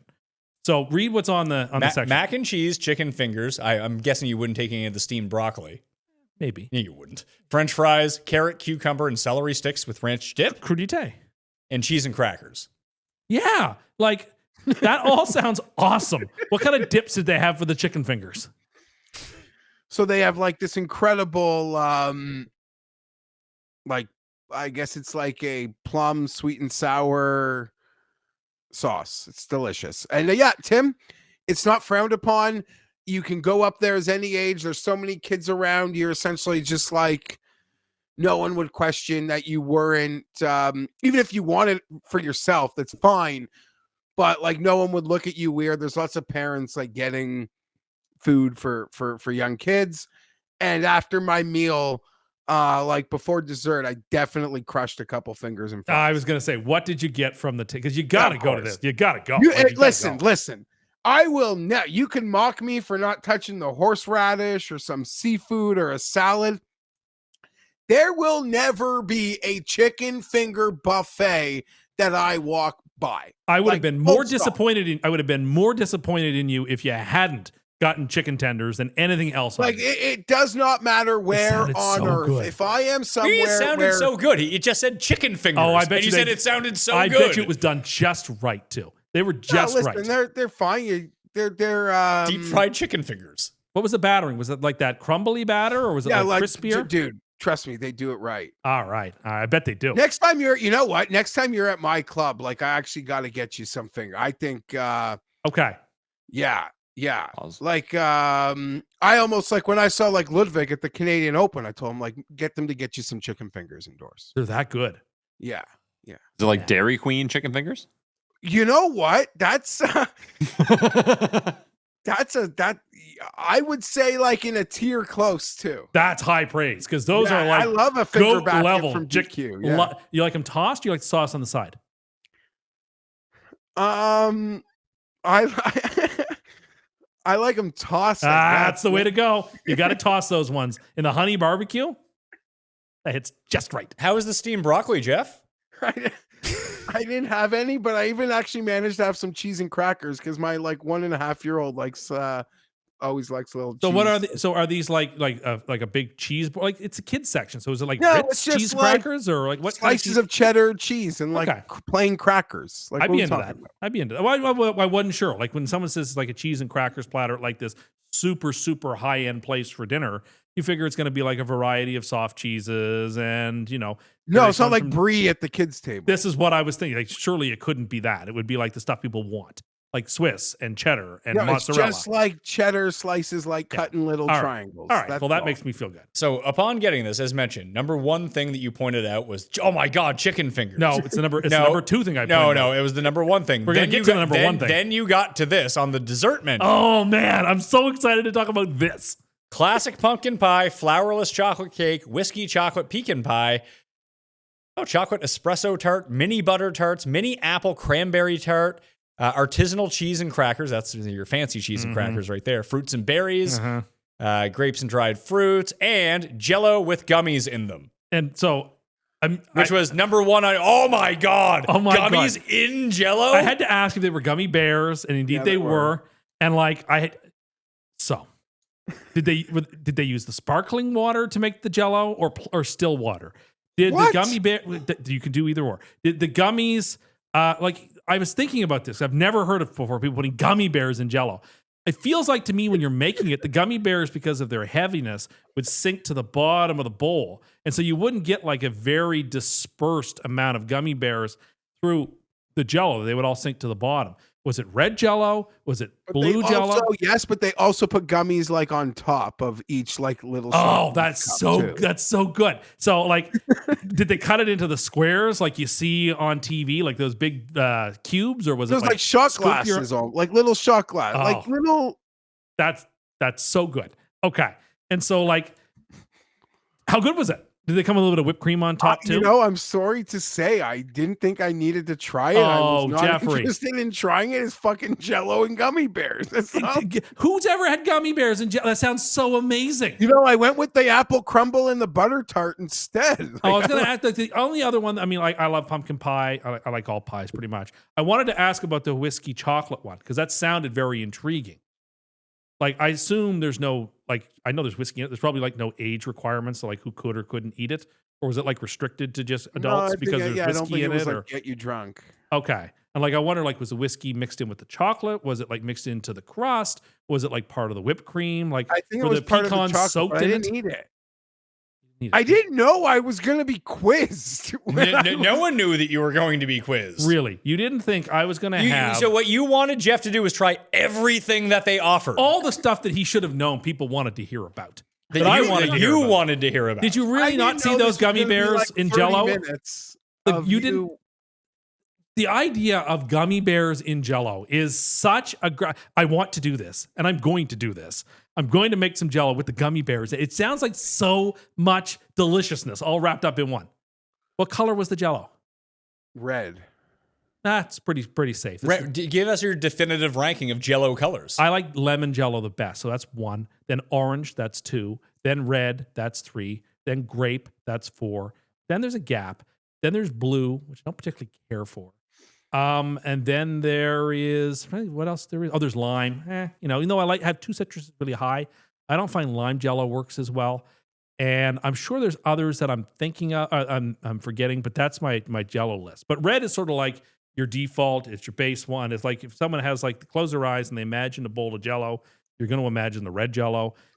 That with like the Haribo gummy bears, and they're Haribo. They're the top notch gummies. Are Haribo good gummy bears? I think they're the good ones. Yeah. Are they? Yeah, they're the good ones. Mixed all together in this Jell-O. Oh, this sounds so good. I would have gone for fifths of this.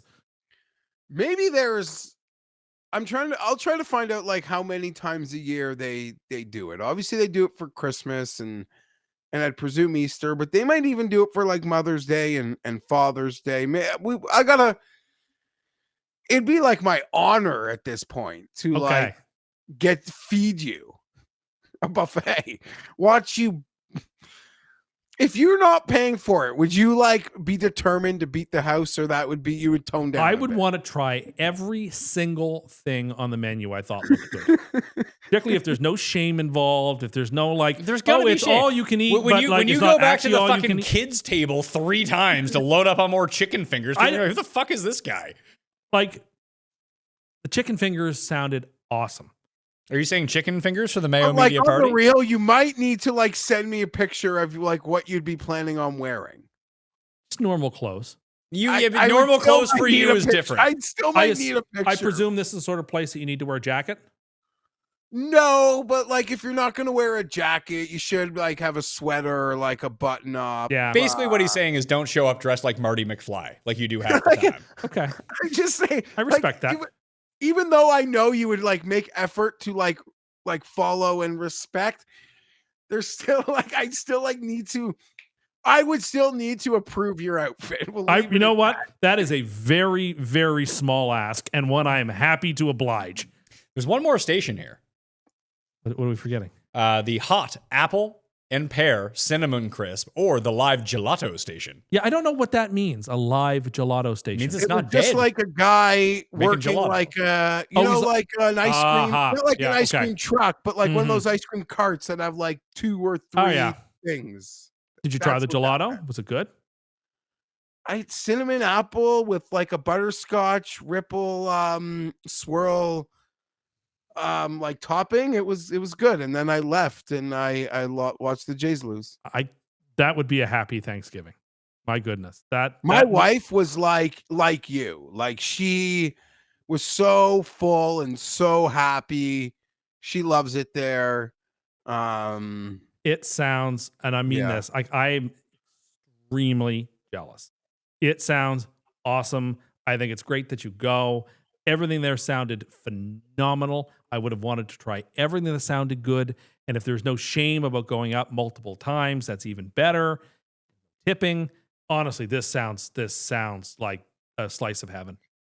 But like, it's the gummy bears and the Jell-O. That's how you know you're at a class place. That's how you know you're at a class place. Fixated on what might be the cheapest item on the entire. The breadsticks might be like nice, fancier than this. But like, it's indicative of the fact that you're at a very high class place. What, they're not Jell-O, gummy bears they're not just rolling out plain Jell-O over you. They're going through the effort of like infusing them with gummy bears and adding more to the top.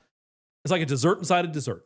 It sounds awesome. You know those are for like the kids, right? It's for everybody. You just heard Geoff say everyone could have it, and it wasn't at the kids' table. It was in the dessert list. It's a kid's dessert. It's for everybody. Jell-O is not just for children. Jell-O is for everybody. No, it's like, here's the thing. It is the one dessert where like all the kids, like I can only speak to our table, like that's what they all get. Even the flourless chocolate cake. It's too like rich and decadent for like a kid to like, I don't know what I'm trying to say. Like the only thing really there was the ice cream and the Jell-O for kids. You would love a kids buffet, is what you would love. But like, I love like. Don't get Pat. Both of do you. not get me wrong. The only thing that kids buffet was missing is like little grilled cheeses. Oh man, wouldn't that have been great? Like little grilled cheese sandwiches, like little grilled cheese sliders. Yeah, that's. Oh man, that would have been so. And meatballs. It could have used some meatballs. Oh, mini pizzas? No? Yeah, like bagel bite style. Sure. I'd go for like homemade classy I would ones. actually Matzo blow sticks. your mind. These are like holiday buffets, but like every Sunday at these clubs, there's like nice. Oh, I'm nice, sure. Like Sunday brunch buffet. Oh, sounds It would be so my good. honor to treat you to a buffet. It would be my I mean honor. that. It would be my honor. You know what? It would to be receive my that. honor to actually let you do a buffet circuit of buffets I have access to. Oh my goodness. Like That that sounds would actually so good. it would be a great honor of mine to get you into multiple buffets in a weekend. Okay. Well, this mostly exceeded my expectations. Disappointed there were a few things that you hadn't tried. Like, Listen, not people like you would not be proud of me. I don't take full advantage of it. can you scout this in advance? Like the menu that you furnished for me, was that available on their website like a day before, 2 days before? You can sort of game plan what you might want to save room for? You want to know or- something? At a separate place where I was golfing, and then I had lunch, and then I saw, as Pat would say, an old lady ask someone to see the menu for the Thanksgiving buffet. I would love So like I that. guess, like, yeah, they'll have it for you if you want to scope it out. They'll have it for I you. think that would be really nice to do. Then I would In have a game closing, plan. it's been grossly misrepresented. The ballpark. I almost like how it's been played up, that I don't want to like diminish it by telling you like the probable ballpark, because it's just It's 4 digits if it's one. no. Yeah, For the whole okay. family, Yeah, everything that's included. different. This is That's Jeff's different. 20K dinner, okay? What do you think it costs to feed like 10 people going to a restaurant, though? I have no earthly clue. A lot. What do you think that the bill was for our Mayo Media dinner? Well, but that included alcohol, right? Unlimited alcohol. Probably should have cut people off, but here we are. Some people. $4,000. You got an audible gasp from Jared. Am I like way too high or way too low? How do you not know which one it is? I actually don't know. You just said that 12 beer cost 36 beer was $75. I would say Cam had that much of red wine. He had $4,000 worth of red wine. I had to, like, we had like real bottles at the beginning. I switched over to house wine because Cam just kept annihilating the bottles.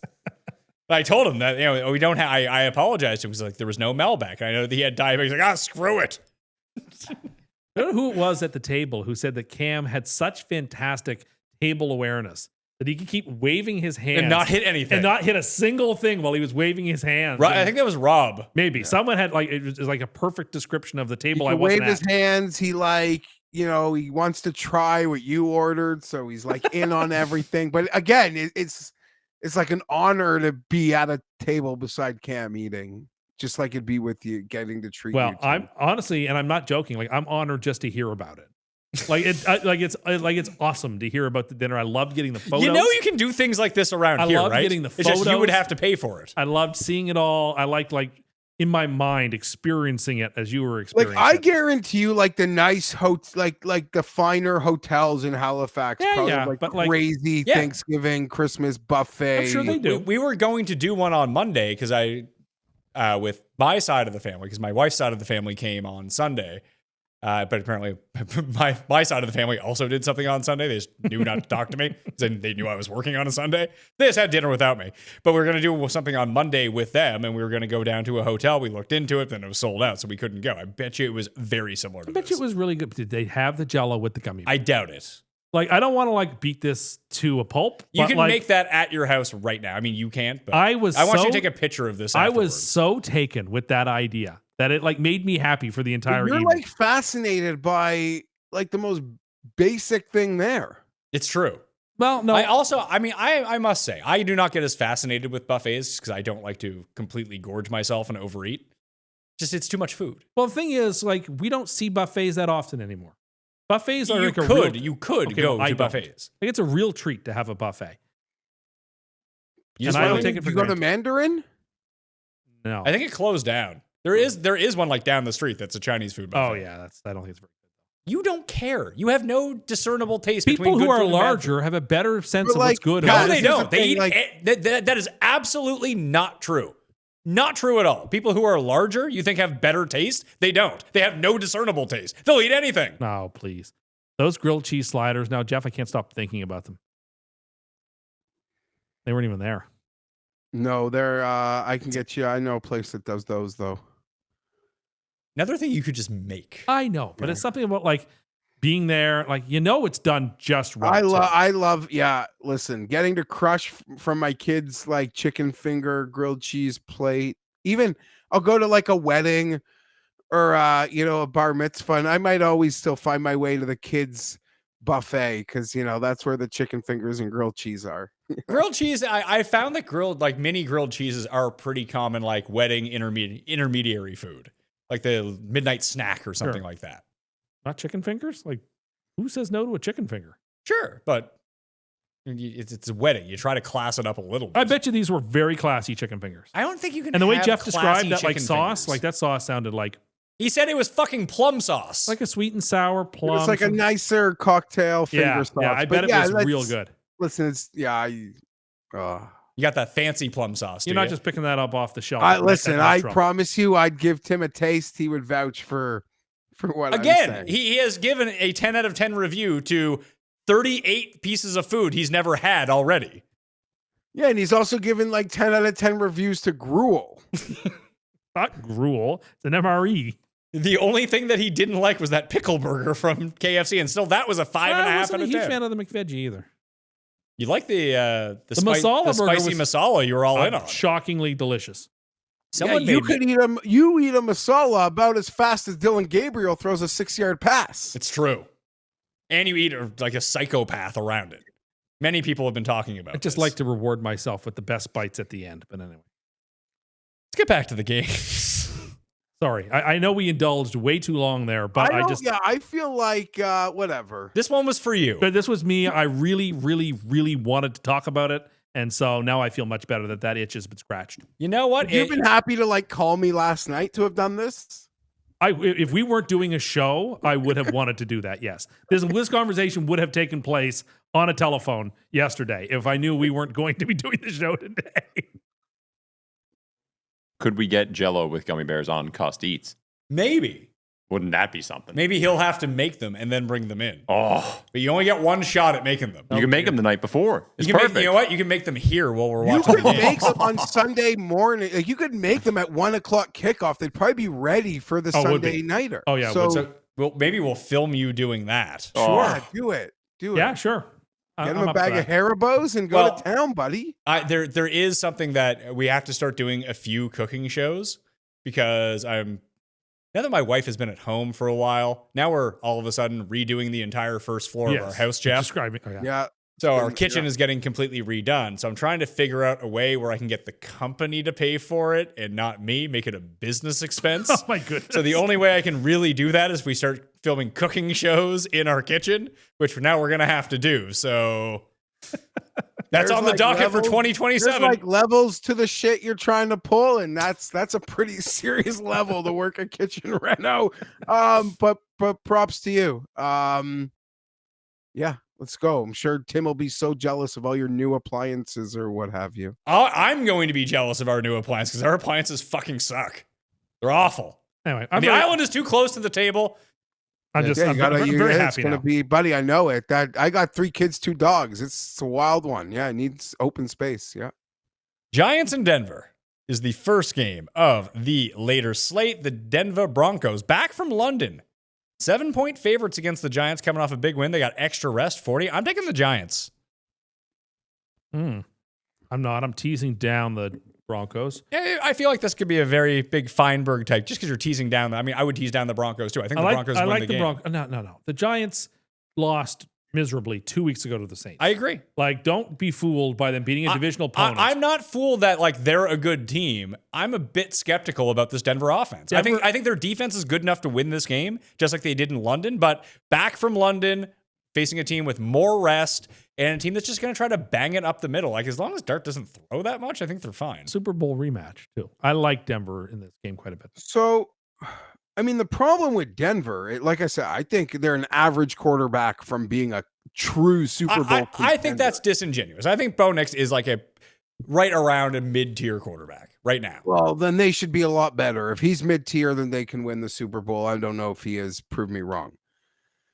They did beat the Eagles. That was impressive. We've sort of seen the Eagles sleepwalking. But other than that, like, their wins are the Titans, the Bengals with the quarterback situation, and the Jets. So I agree with Pat. Like, for as good as they can be, their wins are against, like, the true, like, nut low of the league through the quarter pole. So what do we make of them? I guess I expect this game to be stupid like last week where the Jets hung around. So give me the Giants. I mean, the spread's too big to call it a Fienberg. But yeah, Giants cover, Broncos win. That seems pretty like my favorite range of outcome here. You really just have to rein in Jackson Dart's ability to do something really stupid, which he might do. Make Jackson Dart beat you. That's all you got to do. He's not going to be able to, I don't think he's going to be able to do it. No, but I think that can still keep it within 7 points. I think there's turnovers to bounding. I don't think the back door is open. It's not about the back door. It's about this offense just not putting up points. Like, it's not like the Giants' defensive front is bad. They've been really good over the past 3 weeks. And what did we see? Even the Jets were getting pressure on Bo Nix. And the Jets have a terrible defensive front. That's all granted. But I just think that Denver's off of London. The Giants are off of a long week too, which I didn't even think about. Yeah, no, I get it. But I think they bounce back. I think that Denver bounces back from, I mean, they won. But I still think they bounce back from a very poor performance against the Jets. And they do the New York, double them up. Indy and the Chargers. Your team, Geoff, are now 1.5 point favorites at home against Indy. You got 48 as a total in this game. I think it's a real prove-it game for Indy. Why? Because this is a real opponent that they're facing. And a strong AFC opponent. If they want to be taken seriously, they win this game. The tiebreaker for it's a playoff game takes place, maybe. In theory, but this is an opponent that is sort of like treading water and just trying to survive like the month. I agree where you're coming from with that, but to Indy, that doesn't make any sort of difference. Like, they got to win this game. Sure, a road game against like a high-end QB, right? That you don't need to like break down the Chargers' injuries. I get what you're saying. So I have so many emotions about last week. Obviously, the Chargers were saved by Herbert. I could pretty much, in every game, he's like saved them and won it for that. Like the Bronco game, this game, it just even the Chiefs game, I would say. I'm impressed like with the O-line in its current state that they scored 29 points and probably should have scored more. The problem that I've noticed, Pat, though, is the O-line problems, and maybe I'm just making an excuse and I'm not, Herbert plays a role in this, but the O-line problems have just been catastrophic in the red zone. Like, they just get penalties and it just is killing us. Good plays are getting called back, and I guess it's the confined space and the problems are magnified. And so we cannot score touchdowns. Our red zone to touchdown rate is one of the worst in the league. That's a problem. I'll close this by saying I'm going to be there on Sunday. I don't have tickets yet. I see some nice options on StubHub now, but maybe I'll just wait like before I go into the building. And we're wearing jerseys that we deserve to lose in. And if we lose 60-0 and they never wear these like highlighter yellow jerseys that I don't understand why they're existing, I'm ashamed to be going to a game to have to stare at them on purpose. They play the Vikings on the Thursday. Well, we'll be wearing the navies that I like, and maybe that'll be a reason to get me there.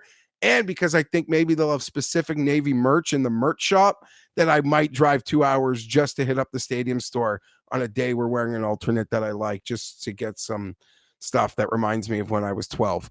That's a lot of words. I think the Colts are better than us. Like, they're just fine, and I don't think the Chargers are going to win. But apparently Jacoby Brissett, in a game I saw none of, threw the ball all over the Colts. So maybe Herbert can do that. They sure did. The Chargers' pass defense, I mean, it got a big boost last week after playing Tua. I don't know really how much that tells you about what the defense is doing, but Indy took a precipitous drop down. Like they were one of the top 10 defenses going into They're last 4 week. guys out. Are those guys going to be back? I don't know. I mean, they lost one guy, and they lost Anthony Richardson and a corner in the pregame warmups. You never know what's going on with Be them. more concerned about. A-Chain had no trouble eating them up, and now Yeah, Jonathan Taylor's McConkey gonna have Gordon it up. had no trouble. McConkey had no problem the week before. So But I actually think the only player we will be getting back for this game is Denzel Perryman, who is our best run-stopping linebacker. And I don't know that it'll help, but like for Jonathan Taylor, like you want that guy back, and that's like maybe Quentin comes back because he was full week of limited practice, but I don't see any way in where like a Khalil Mack, a Joe Alt, even a Trey Pipkins is returning this week. I like Indy. I like the Chargers, although I'm not enthused to hear they're going to wear jerseys that match the yellow pants. Is that it, Jeff? Yeah, just horrific. I cannot believe these things even exist. Oh, who wants that? I don't know. I don't know. I'm actually like, I don't think people understand like how bothered I am to have to like be there in person to look at them. That's very disappointing. And like, I usually want to sit like 10 rows on top of my bench. I don't want to be anywhere near my bench. I don't want to look at them. So we shall see. Another thing, just to comment about Tua and the Dolphins, the Chargers did something last week that I'd never seen before. And Tim is probably the person who can answer this. The like it wouldn't have been a Hail Mary because it was like 70 yards. But have you ever seen the hijinks play with like no time on the clock get intercepted at like the line of scrimmage in your life of watching football? Have you ever seen an interception on that throw where you're just throwing it to the first guy to start the lateral party? No, the only thing I can think close was the year that the Raiders and Patriots played a few years ago. And Jacoby Myers threw it backwards into the hands of the Raider who scored a touchdown. I was actually the quarterback, like the quarterback getting an interception on that play. I've never seen. No, I'm trying to think. It doesn't happen very often in general where it gets picked off that quickly at the line. No, I don't remember, Jeff, that instance happening. I'm worried about your run defense in this game. That's what scares me the most. Jonathan Taylor could absolutely feast in this game. That's concerning because not only are they feasting, they're keeping the Chargers off the field, they're running the clock. I think it's a very close game. I don't have a strong opinion on it, other than I think that Nance and Romo? No, Nance and Romo are out doing Raiders Chiefs. I saw earlier this week.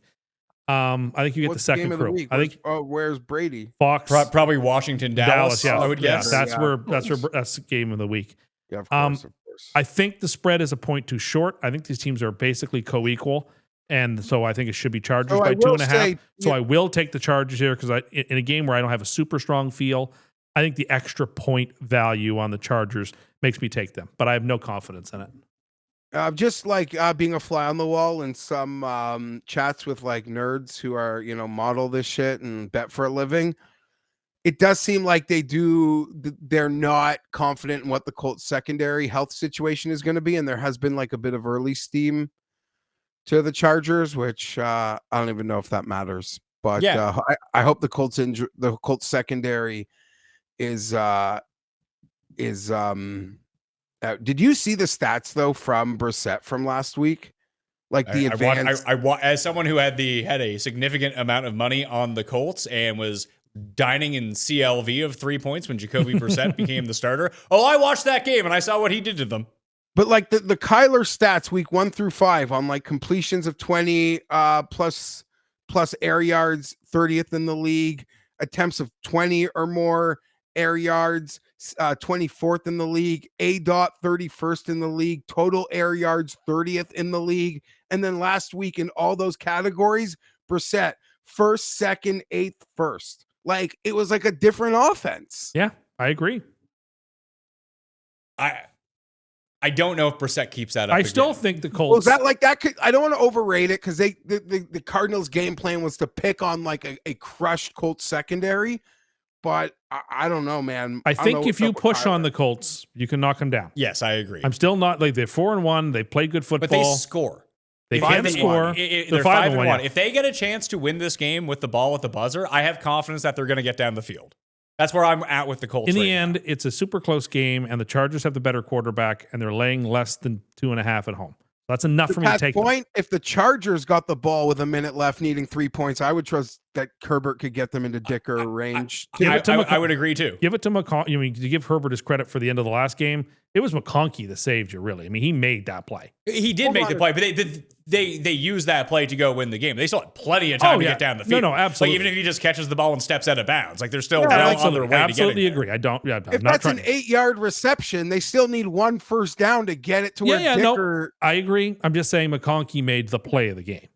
Well, no, the play of the game was actually Herbert, and it was the final 2 plays because he essentially did the same thing on the first down to evade the sack, just to throw an incompletion, to not lose the yards, to not eat the clock. And then it happened again, and he managed to make a completion. Did the people have to come over to you? Did they have to come over to you when you were in the chair and ask you not to make a scene when that completion took place, when you had to go over to the soft seating area?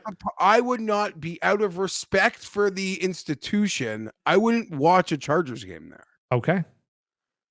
But I'll be at the game this week. I'm going to the Singapore airport known as SoFi. And yeah, maybe they'll win for me. Here is a bad sign for the Patriots this week. Maybe you should just bet Titans money line. DraftKings Network, my old stomping grounds, just tweeted out, is the MVP race already down to 2 players? Over the last 48 hours, no one is getting more action on DK Sportsbook than Baker Mayfield and Drake May. Being reactionary to the futures markets now, like, you're just, never mind. It's whatever. Well, the Baker thing's fun because he's well on his way, and I do know there's people with like 35 to 1, 50 to 1, like that. Baker should be first or second in the odds. He's third in the odds. Yeah, but he's really not. I understand that he is, you but you don't seem to grasp the concept that odds are listed in order. I understand, and they appear in order. I understand their odds, but if it's even remotely close between him and Mahomes has no chance to win it. But what they're saying is that it's not going to be close. Sure. That's what the odds are telling me. I do believe, fair, though, the NFL, as we've sort of acknowledged, they feel like it's good for the league to be in an era where they're like just okay giving it to other great quarterbacks who have incredible years. Like we all know Mahomes is the best. Just copy what the NBA did with like Jordan, and he didn't need to win MVPs. It's just good for the league to put that crown on other guys and give them rub. He only has the 1 MVP though, doesn't he? Oh, he only does. See, he has 2. He won 2018, 2022. So actually, you know what? I do think he actually needs a couple more. That's where I'm at, kind of thing. That if it's close, that maybe Baker ends up getting it. But I think that the writers might look at it and be like, "Hey, this is the best quarterback of this generation. He should be the one with all the almost like Aaron Rodgers from the previous 10 years. Pardon my Rodgers ignorance. played the best of all the quarterbacks. He just didn't win shit. Are we calling that? Is this Mahomes 3.0 now, or would you say we're still on 2.0? I think this is still 2.0. Yeah. Once Kelsey leaves, you're on to 3.0. Okay, you're right. That's a good demarcation for 3.0. So you're taking the Colts, Geoff? I'm going to take the Chargers, but I don't like it. So Chargers for Tim and Geoff, Indy for myself and LeCoin. Washington and Dallas. Oh, underrated before we get to that game. You cursed Brian Callahan into being fired. Oh, I did that. I totally forgot about that. He already was having a terrible coaching stint before I said I thought the Titans were going to have a surprise season, but Fox is banking on this being a big one. Washington at Dallas. Dallas is a 2.5-point dog at home to the Commanders. 55 is the total. It's the game of the week. You got Brady on. Are you okay over there? Yep, all good. Give me weird looks and you're on your phone. No, all good. Is everything okay? All good. Do you need to go? No, all good. Okay. I can see this game being a real letdown. Like 20 to 17 or something. Because Washington doesn't hold up their end. Dallas can score. Yeah, but Dallas can't play defense.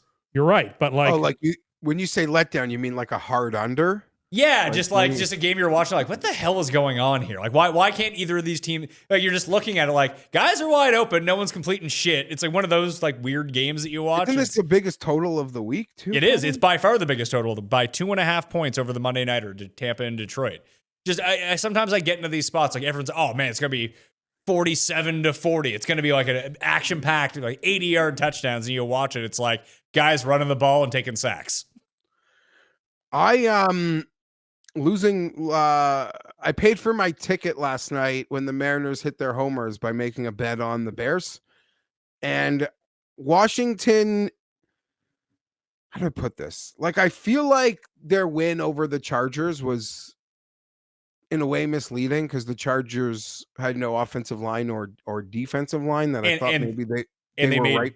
Brutally, like the QJ fumble, the kick return that didn't count, like a lot went against the Chargers. Yeah, and it just like sort of put a bit of air in Washington, a nice road win against like an elite quarterback. It was the game of the week. Brady was doing it. I think it's set up nice, but I'm back on Washington. I'm back on Washington here. They got some flaws, but I think they can exploit Dallas like pretty good. And I know it's like easy to see, but I see this as like being both teams clearing 30 points. This is a good feather in the cap for the Dak MVP case if he wins or offensive player of the year. I think if Dallas makes the playoffs, it's possible, but I think he's got a better chance at offensive player of the year. I would tend to agree with you on that. I like Dallas here. I like Dallas to win. I don't know that Washington's going to hold up their end of the bargain. Why not? It looks like McLaurin might be back. Every time I watch them this season, they don't have the explosion they had a year ago. Like they're just like a half step slower. Daniels, while playing well, is not quite as electric. He's not making. Has he had a big run all season? I don't think I've seen one. Like he's playing fine. He's playing very good football. In week 2, but he's not playing. He is, but like he came back last week and this week, sorry, as well. Like he didn't look fantastic in the Chargers game. He didn't look fantastic last night. I don't know. Just I thought at the start of the year that the arrow might be trending a slight bit down for Washington. And I feel somewhat vindicated. I feel like that's kind of where they are, even though the Eagles are struggling. I mean, the division is there to play for. I like Dallas here. I don't know why. Dallas is going to score enough points to cover the number and win it like 27-20. And there's no chance Lamb is playing. No, Lamb's probably going to be back. Jerry gave him the thumbs up today. Yeah, but I understand. He's going to go from like okay, fine. Well, I mean, it's an injury that once it's healed, it's healed. Okay, yeah. I'll take that back then. So there'd be two things that I'd worry about here, like what gives first in this game, and it's both going to come on the defensive side of the ball. One, Washington's been very good at getting to the quarterback, but Dak's been very good at beating the blitz and getting the ball out really quickly and getting his guys downfield. Washington's back end, despite the fact they were able to keep everyone besides like Luke McCaffrey. Actually, no, he's on Washington. No one on the Bears like had a huge play in that game. Adunze didn't do anything. But it felt like they put everyone back deep and just got killed underneath. Yeah, the Swift entire had every time Swift had the ball in his hands, he was making a play. Yeah, it was just short, and then like no one was there in that mid-range part of the field. He was just able to run and make guys miss because they were so concerned because their back end has been so bad. I think Dallas can kind of beat you at every level in the passing game. The issue is they can't stop the run at all. And what does Washington do when they're doing well? They're running the ball. None of their running backs are any good. I mean, they're fine. They're no better or worse than they were last year. I don't agree. Like Ja'Cory Krosky-Merritt's probably just as good as Brian Robinson. Daniels can run. You're still using McNichols. Chris Rodriguez can be good. But they're a team that's based around running. It's a prove me game. I need to see Washington win this game. Prove it to me. I'm going to take Washington here as well, Jeff. I'm going to go on with you. I just think that exploiting a Dallas run defense allows you to control the game more than just playing into what Dallas wants to do. They beat the shit out of the Jets, then they lost to Carolina. Like, Carolina's basically the 2007 Patriots at home. Can't lose. Washington Commandos. I'm going with you. I want to see where Washington ranks in run offense right now. It should be high. Yeah, they're 10th. It's funny. They are 8th in passing, 10th in rushing offense. That surprise you? Sorry, you're checking your voicemails. Sorry. So you answer my question, please. What did you say? Oh, no, I already said it. Washington's offense. Washington's offense is top 10 in the league. They're top 10 in both passing and rush offense so far. I would not have guessed that with the rushing offense. They're just pretty efficient. Like they've broken off some huge runs so far this season. They were using Mariota at quarterback for a while. Okay. Yeah, it's true. I don't know. I mean, the numbers are what they are, so that's fair enough. They just haven't been as like sparkling and impressive this year. Dallas has been better pass and rush offense. Yeah. They've been a fantastic offense. They have been. Their defense is just bad. It's very bad. Very bad, sir. Green Bay and Arizona. The Cards, a.k.a. Falcons West, are 6.5-point dogs at home, 45.5. Is the over-under in this game? I mean, everything just wants me to say Green Bay here. Me too. I think it's a Green Bay get-right game. But unfortunately, I went against Rob last week and went with Cincinnati and the points instead of Green Bay. It's just... it's like they're missing a level. They used up all their goodwill the first week of the season, and they just haven't been able to get back to that point. I agree. And it's weird. They can play in really high scoring games like they did against Dallas. They can play more low scoring games like they did against the Bengals. But just again, there's something missing from people want to crown them as like a real genuine Super Bowl quality team. I don't think they're quite there. But I am going to take them against the Cardinals because I don't trust Arizona even at home, and I will tease them down. They're the last part of the 3-team team. We also don't. I thought it was 14 teams. Now Detroit's not going to be on. I'm not teasing through. Okay, there we go. So, take Detroit. I won't tease tease 0 no, on Detroit with that one. I won't. Maybe this ends up being good for them, Geoff. But what has Green Bay really got out of this Parsons trade so far? Besides like a tackle against Dak in that Dallas game. Half a win from that. So I say this as someone that the day before the trade on our preview show had the Packers going to the NFC title game, and I think they're really good and it's all capable. I can believe that while also believing since the trade, they're just overrated. Like the perception of them is still overrated. And there's a lot of points for home, but I don't know if I want to trust Arizona, but I believe the Packers are overrated and it's probably showing in point spreads. So you're taking the Cardinals? Yes. But uncomfortably, and I don't know what their deal. I'd want Kyler back, despite the short conversation we had a few minutes ago. But there's no future with Jacoby Brissett. Because I need him to be able to move and get out of the way and even throw a ball away instead of taking a sack against the Packers. I feel like the way to judge that Dak trade right now, anyway, The Parsons trade? Yeah. Or sorry, Chiefs. Yeah, the Micah trade. Dallas's defense is literally the worst defense in football. I mean, Miami's is literally the worst defense in football. Is it? I thought I saw something the other day that was like they are 31st or dead last in like quite literally everything. I mean, I have Miami. It has 32nd and 32nd in run and pass defense. Jesus right now, Christ. So. With Dallas just behind it, 31st. And like, I know Dallas' defense wasn't great last year, but I don't think they were this bad. I just don't know what he would be doing for them right now. And they like, got Kenny Clark A too. little more pass rush, I guess. Maybe, but like, is he really stopping? Is he? Like, are they not giving up 40 points to the Giants because they have Parsons? I mean, I would want Parsons on my team. I would too. I get that, but if your defense was going to suck anyway, what's Parsons the has not been playing great football in Green Bay. Is the point? Like he hasn't been like a defensive MVP type of player. No. So he's been banged up. He's as also well. been hurt. Yeah, he since has got been. there. Yeah. But he was hurt when they traded him. That's That true. was kind of part of the reason I think they traded him. Yes, and like because he gets traded and gets a new contract, the adrenaline of like wanting to prove his worth and show up right away. Like there's just no time for him to like give that back the rest. Hopefully the buy helped.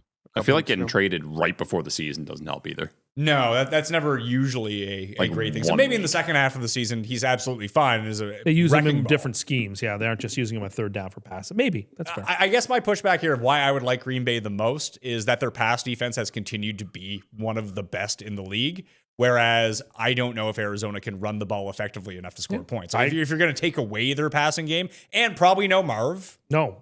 With the Almost concussion, certainly. Arizona is better than people think they. No, Arizona is West Coast Atlanta. I'm telling you. Like, They can't isn't be trusted. Arizona top 15 on offense and def? Like, they're not as people have this perception. I think they're a better team than their record, even though they haven't beaten anyone good. Yeah, see, that's the thing. It feels like they're. Okay, I kept saying this about the Eagles. Like the Eagles have 2 really good quarters a game, then they don't do anything, and like they're like the worst team in the league. Arizona's kind of like the actual realization of all of that. They look really good for 2 quarters. And they'll like put up a ton of points, and then it's like they quit playing football for 2 quarters. You can't And then, trust them. spoke about it earlier, but the big game next week, right? Rodgers playing the Packers. Oh, is that next week? Yeah, remember we talked about the Super Bowl rematch is So Sunday night next week. Arizona, as of 3 weeks ago, was top 10 as a top 10 offense. Top 10, Jeff. They are now 22nd in pass DVOA and 25th in rush DVOA so offensively. Yeah, They, okay. they played like garbage. I'm not betting this game. If Arizona lost by 2 touchdowns, I'm not surprised. But I just think the Packers, by like the casual standpoint, are just hella overrated. And that's from someone who wants them to do well. Falcons and 49ers, Sunday night football. The Niners are favored by 2 at home in this game. 47.5 is the total. Where do you think that the public will fall on this game, Geoff? Because it's just this screams of Atlanta is free money. They come in, they're coming off a big win against the Bills. Everything leads me to believe San Francisco is going to win this game, so I'm going to take them. Just do not trust the Falcons. The moment you trust them, they stab you in the back. And I think we were all on Atlanta for the Monday night game. We love that spot for them. 4.5 point dogs at home against the Bills. That's Atlanta time. Now they're in like a coin flip game on short rest, going to the West Coast with a bunch of air in their tires. Oh, Atlanta's back. Watch out. And no. They were really stupid last night. They tried to They let were the Bills really, win. really stupid last night. They tried. The Bills just wouldn't take it. They They're would like, not. no. The game is yours. You keep it.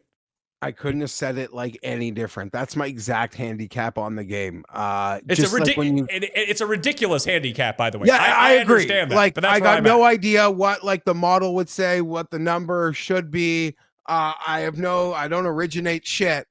But Atlanta, like just when like they impress, it's almost like you got to zig on this one. That being said, the 49ers aren't, with their injuries, they're not a powerhouse. This would be a game where I would think if Atlanta pulls it off, like maybe it can finally start happening for them. No, okay, then you really fade them next week. Okay, if they beat up a back-to-back primetime wins, then they beat up on Minnesota, I believe, in primetime earlier this year too. Was it Minnesota? They beat them 28-6 or something. Week 2, yeah. After the JJ Falcons, McCarthy was the greatest quarterback ever for his. Yeah, that's right. On Sunday Night Football. That's Yeah. right. The Vikings did nothing in that game. Again, Atlanta will find a way to be winning this game and then give up a field goal and not cover at the end. I'll take the Falcons here because I think the Niners are just too beat up.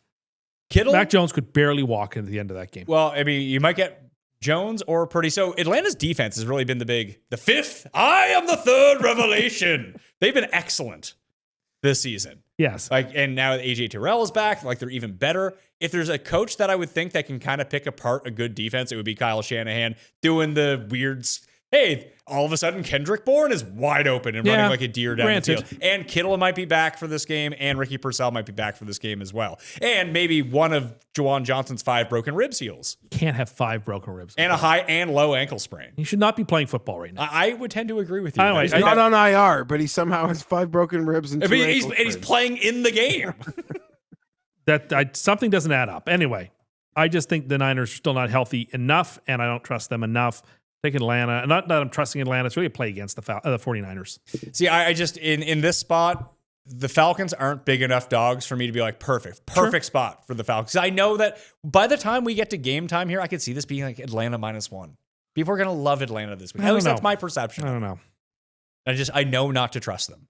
Although you say they're the most trustworthy team. I don't say that, but I like them here. Let's see Atlanta's home road splits so far this season. I feel like they've been good at home. They went to Minnesota. They lost 27-0 to Carolina on the road. Yeah, that was 30-0. That wasn't good. That was a bad game for them. But that's an outlier game. But Penix has that ability to look bad. He didn't even play particularly well in that game. Bijan and London beat the Bills single-handedly. They sure did. They had their A games out there. See, at the Panthers, and they did beat the Vikings at the Vikings. They were dogs in that game, too. Mm-hmm. No, they are dogs here. I don't know, just something about it smells fishy to me. I'm more afraid of them when they're favorites. Hopefully, I'm watching Game 6 of the ALCS during that game. Fly up, go see it. Tampa, I'll be in LA, so I'll be traveling from the cesspool to northern San Diego. I mean, for a place that you really seem to hate so much, I don't know why you fly there. San Diego, I go to San Diego. I gotta say, I have been to LA as a visitor probably 15 times. I've never had a bad time in LA. I fucking love LA. You're like Randy Newman. Yeah. I'm flying into LA because we have something there with some family on the Saturday night, and I'm gonna go to the Chargers game on Sunday. But my family, the second they can, they are not waiting for me to go to a football game. They're getting the fuck to San Diego as soon as they can on Sunday morning, and I'll have to find my way back from San Diego to Los Angeles. You bring the kids on the WeHo Vanderpump tour. It's fucking fantastic. Get some Sir in your life. Get some Pump in your life. I think TomTom's still open. I think it was Schwartz and Sandy's that shut down. No idea. No. Idea. Sam and I did it. It was fucking fantastic. Oh, I've always enjoyed going to LA. Fair enough. Have a great time there. You just don't like going out, Geoff. All the best Mad Men episodes are when Dawn went to LA. There you go. Just the weather. The weather's so nice. Yep. And there's stuff to do. It's fun. Tampa at Detroit, first leg of Monday Night Football. I bet you this gets the A team. It should. It definitely should. It won't. You don't think? The first no. The 8:15 start is the official Monday night broadcast with the official Monday night crew. At least it's been that every single one of them. Okay, but these don't overlap. So you're not getting Buck and Aikman are not calling the late. This is late Chris game. Fowle again. It was last night with the Bills. Yeah, but Tampa Bay Buccaneers at Lions have Buck Aikman and Lisa Salters. The late game has Fowler, Dan Orlovsky, and Lewis Riddick. Sorry, these games don't overlap. My bad. This is two. These aren't the overlapping. These are the two separate ones. Correct. Sorry. Yes. When they're two separate, the early game will have. When they're overlapping, it's 8:15 gets the main crew. Sorry, my brain is now wired that they overlap, but sometimes they don't now. We disagree on this.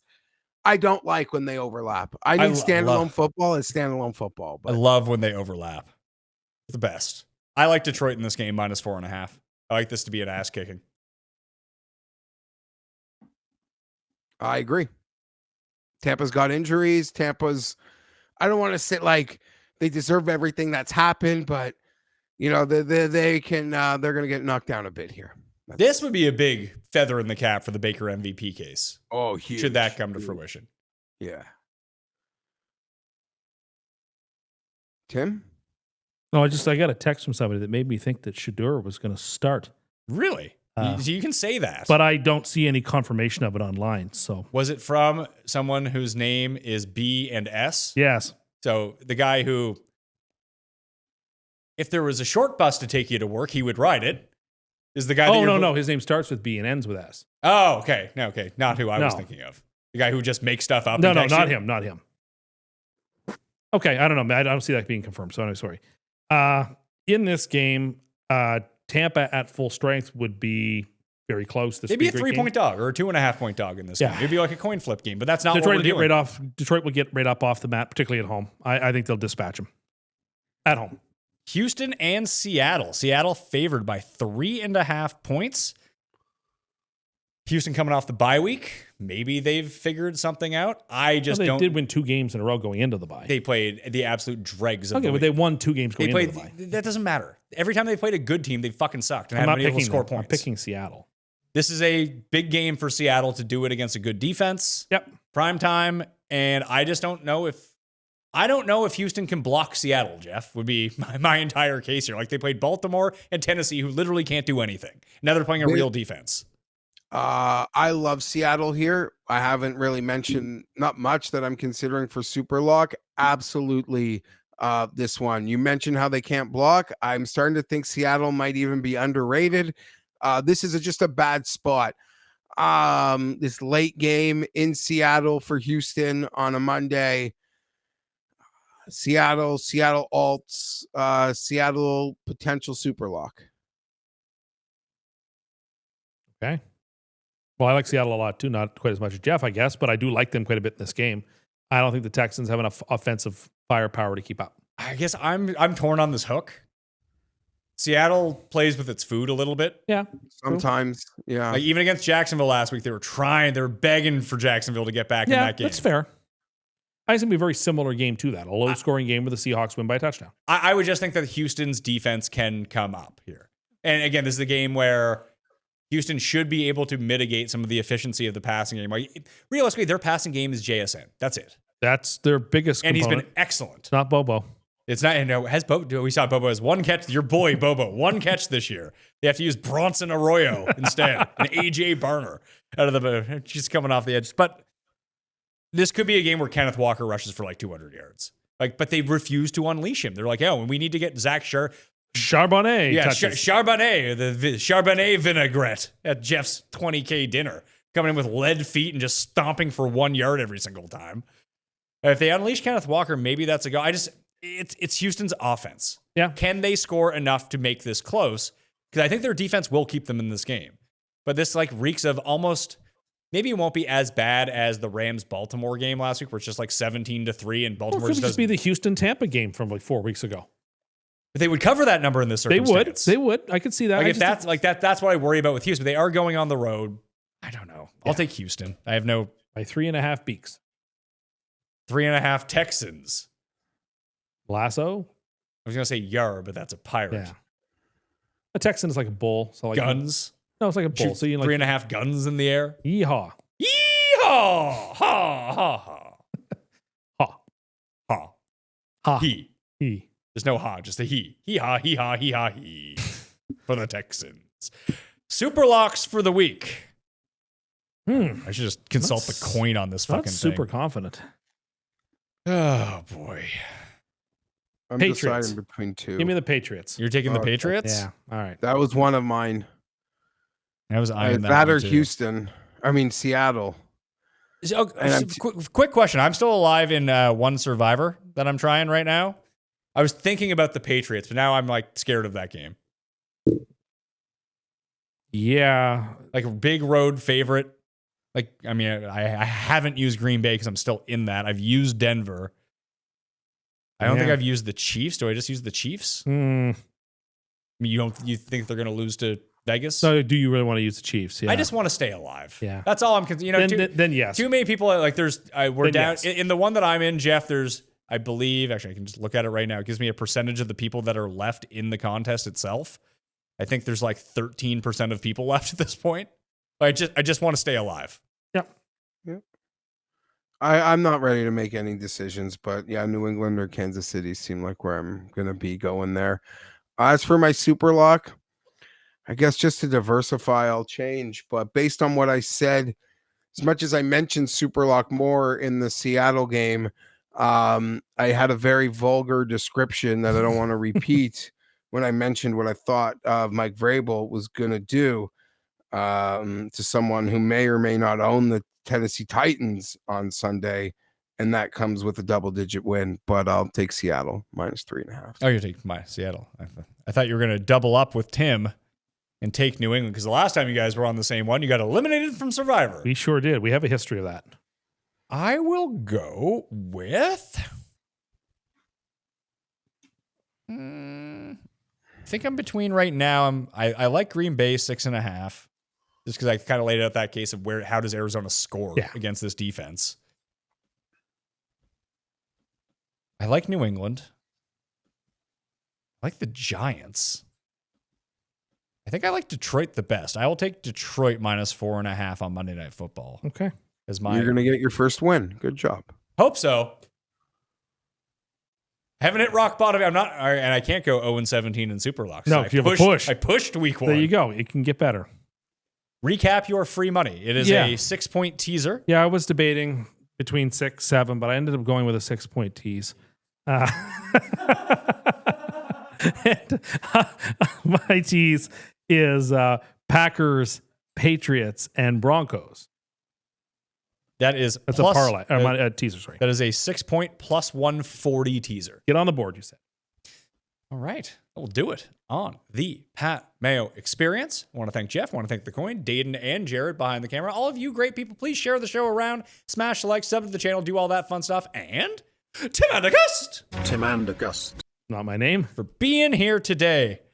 You hungry now after talking about all that food? I was, but then my hunger sort of abated a bit. But I was very hungry in the moment.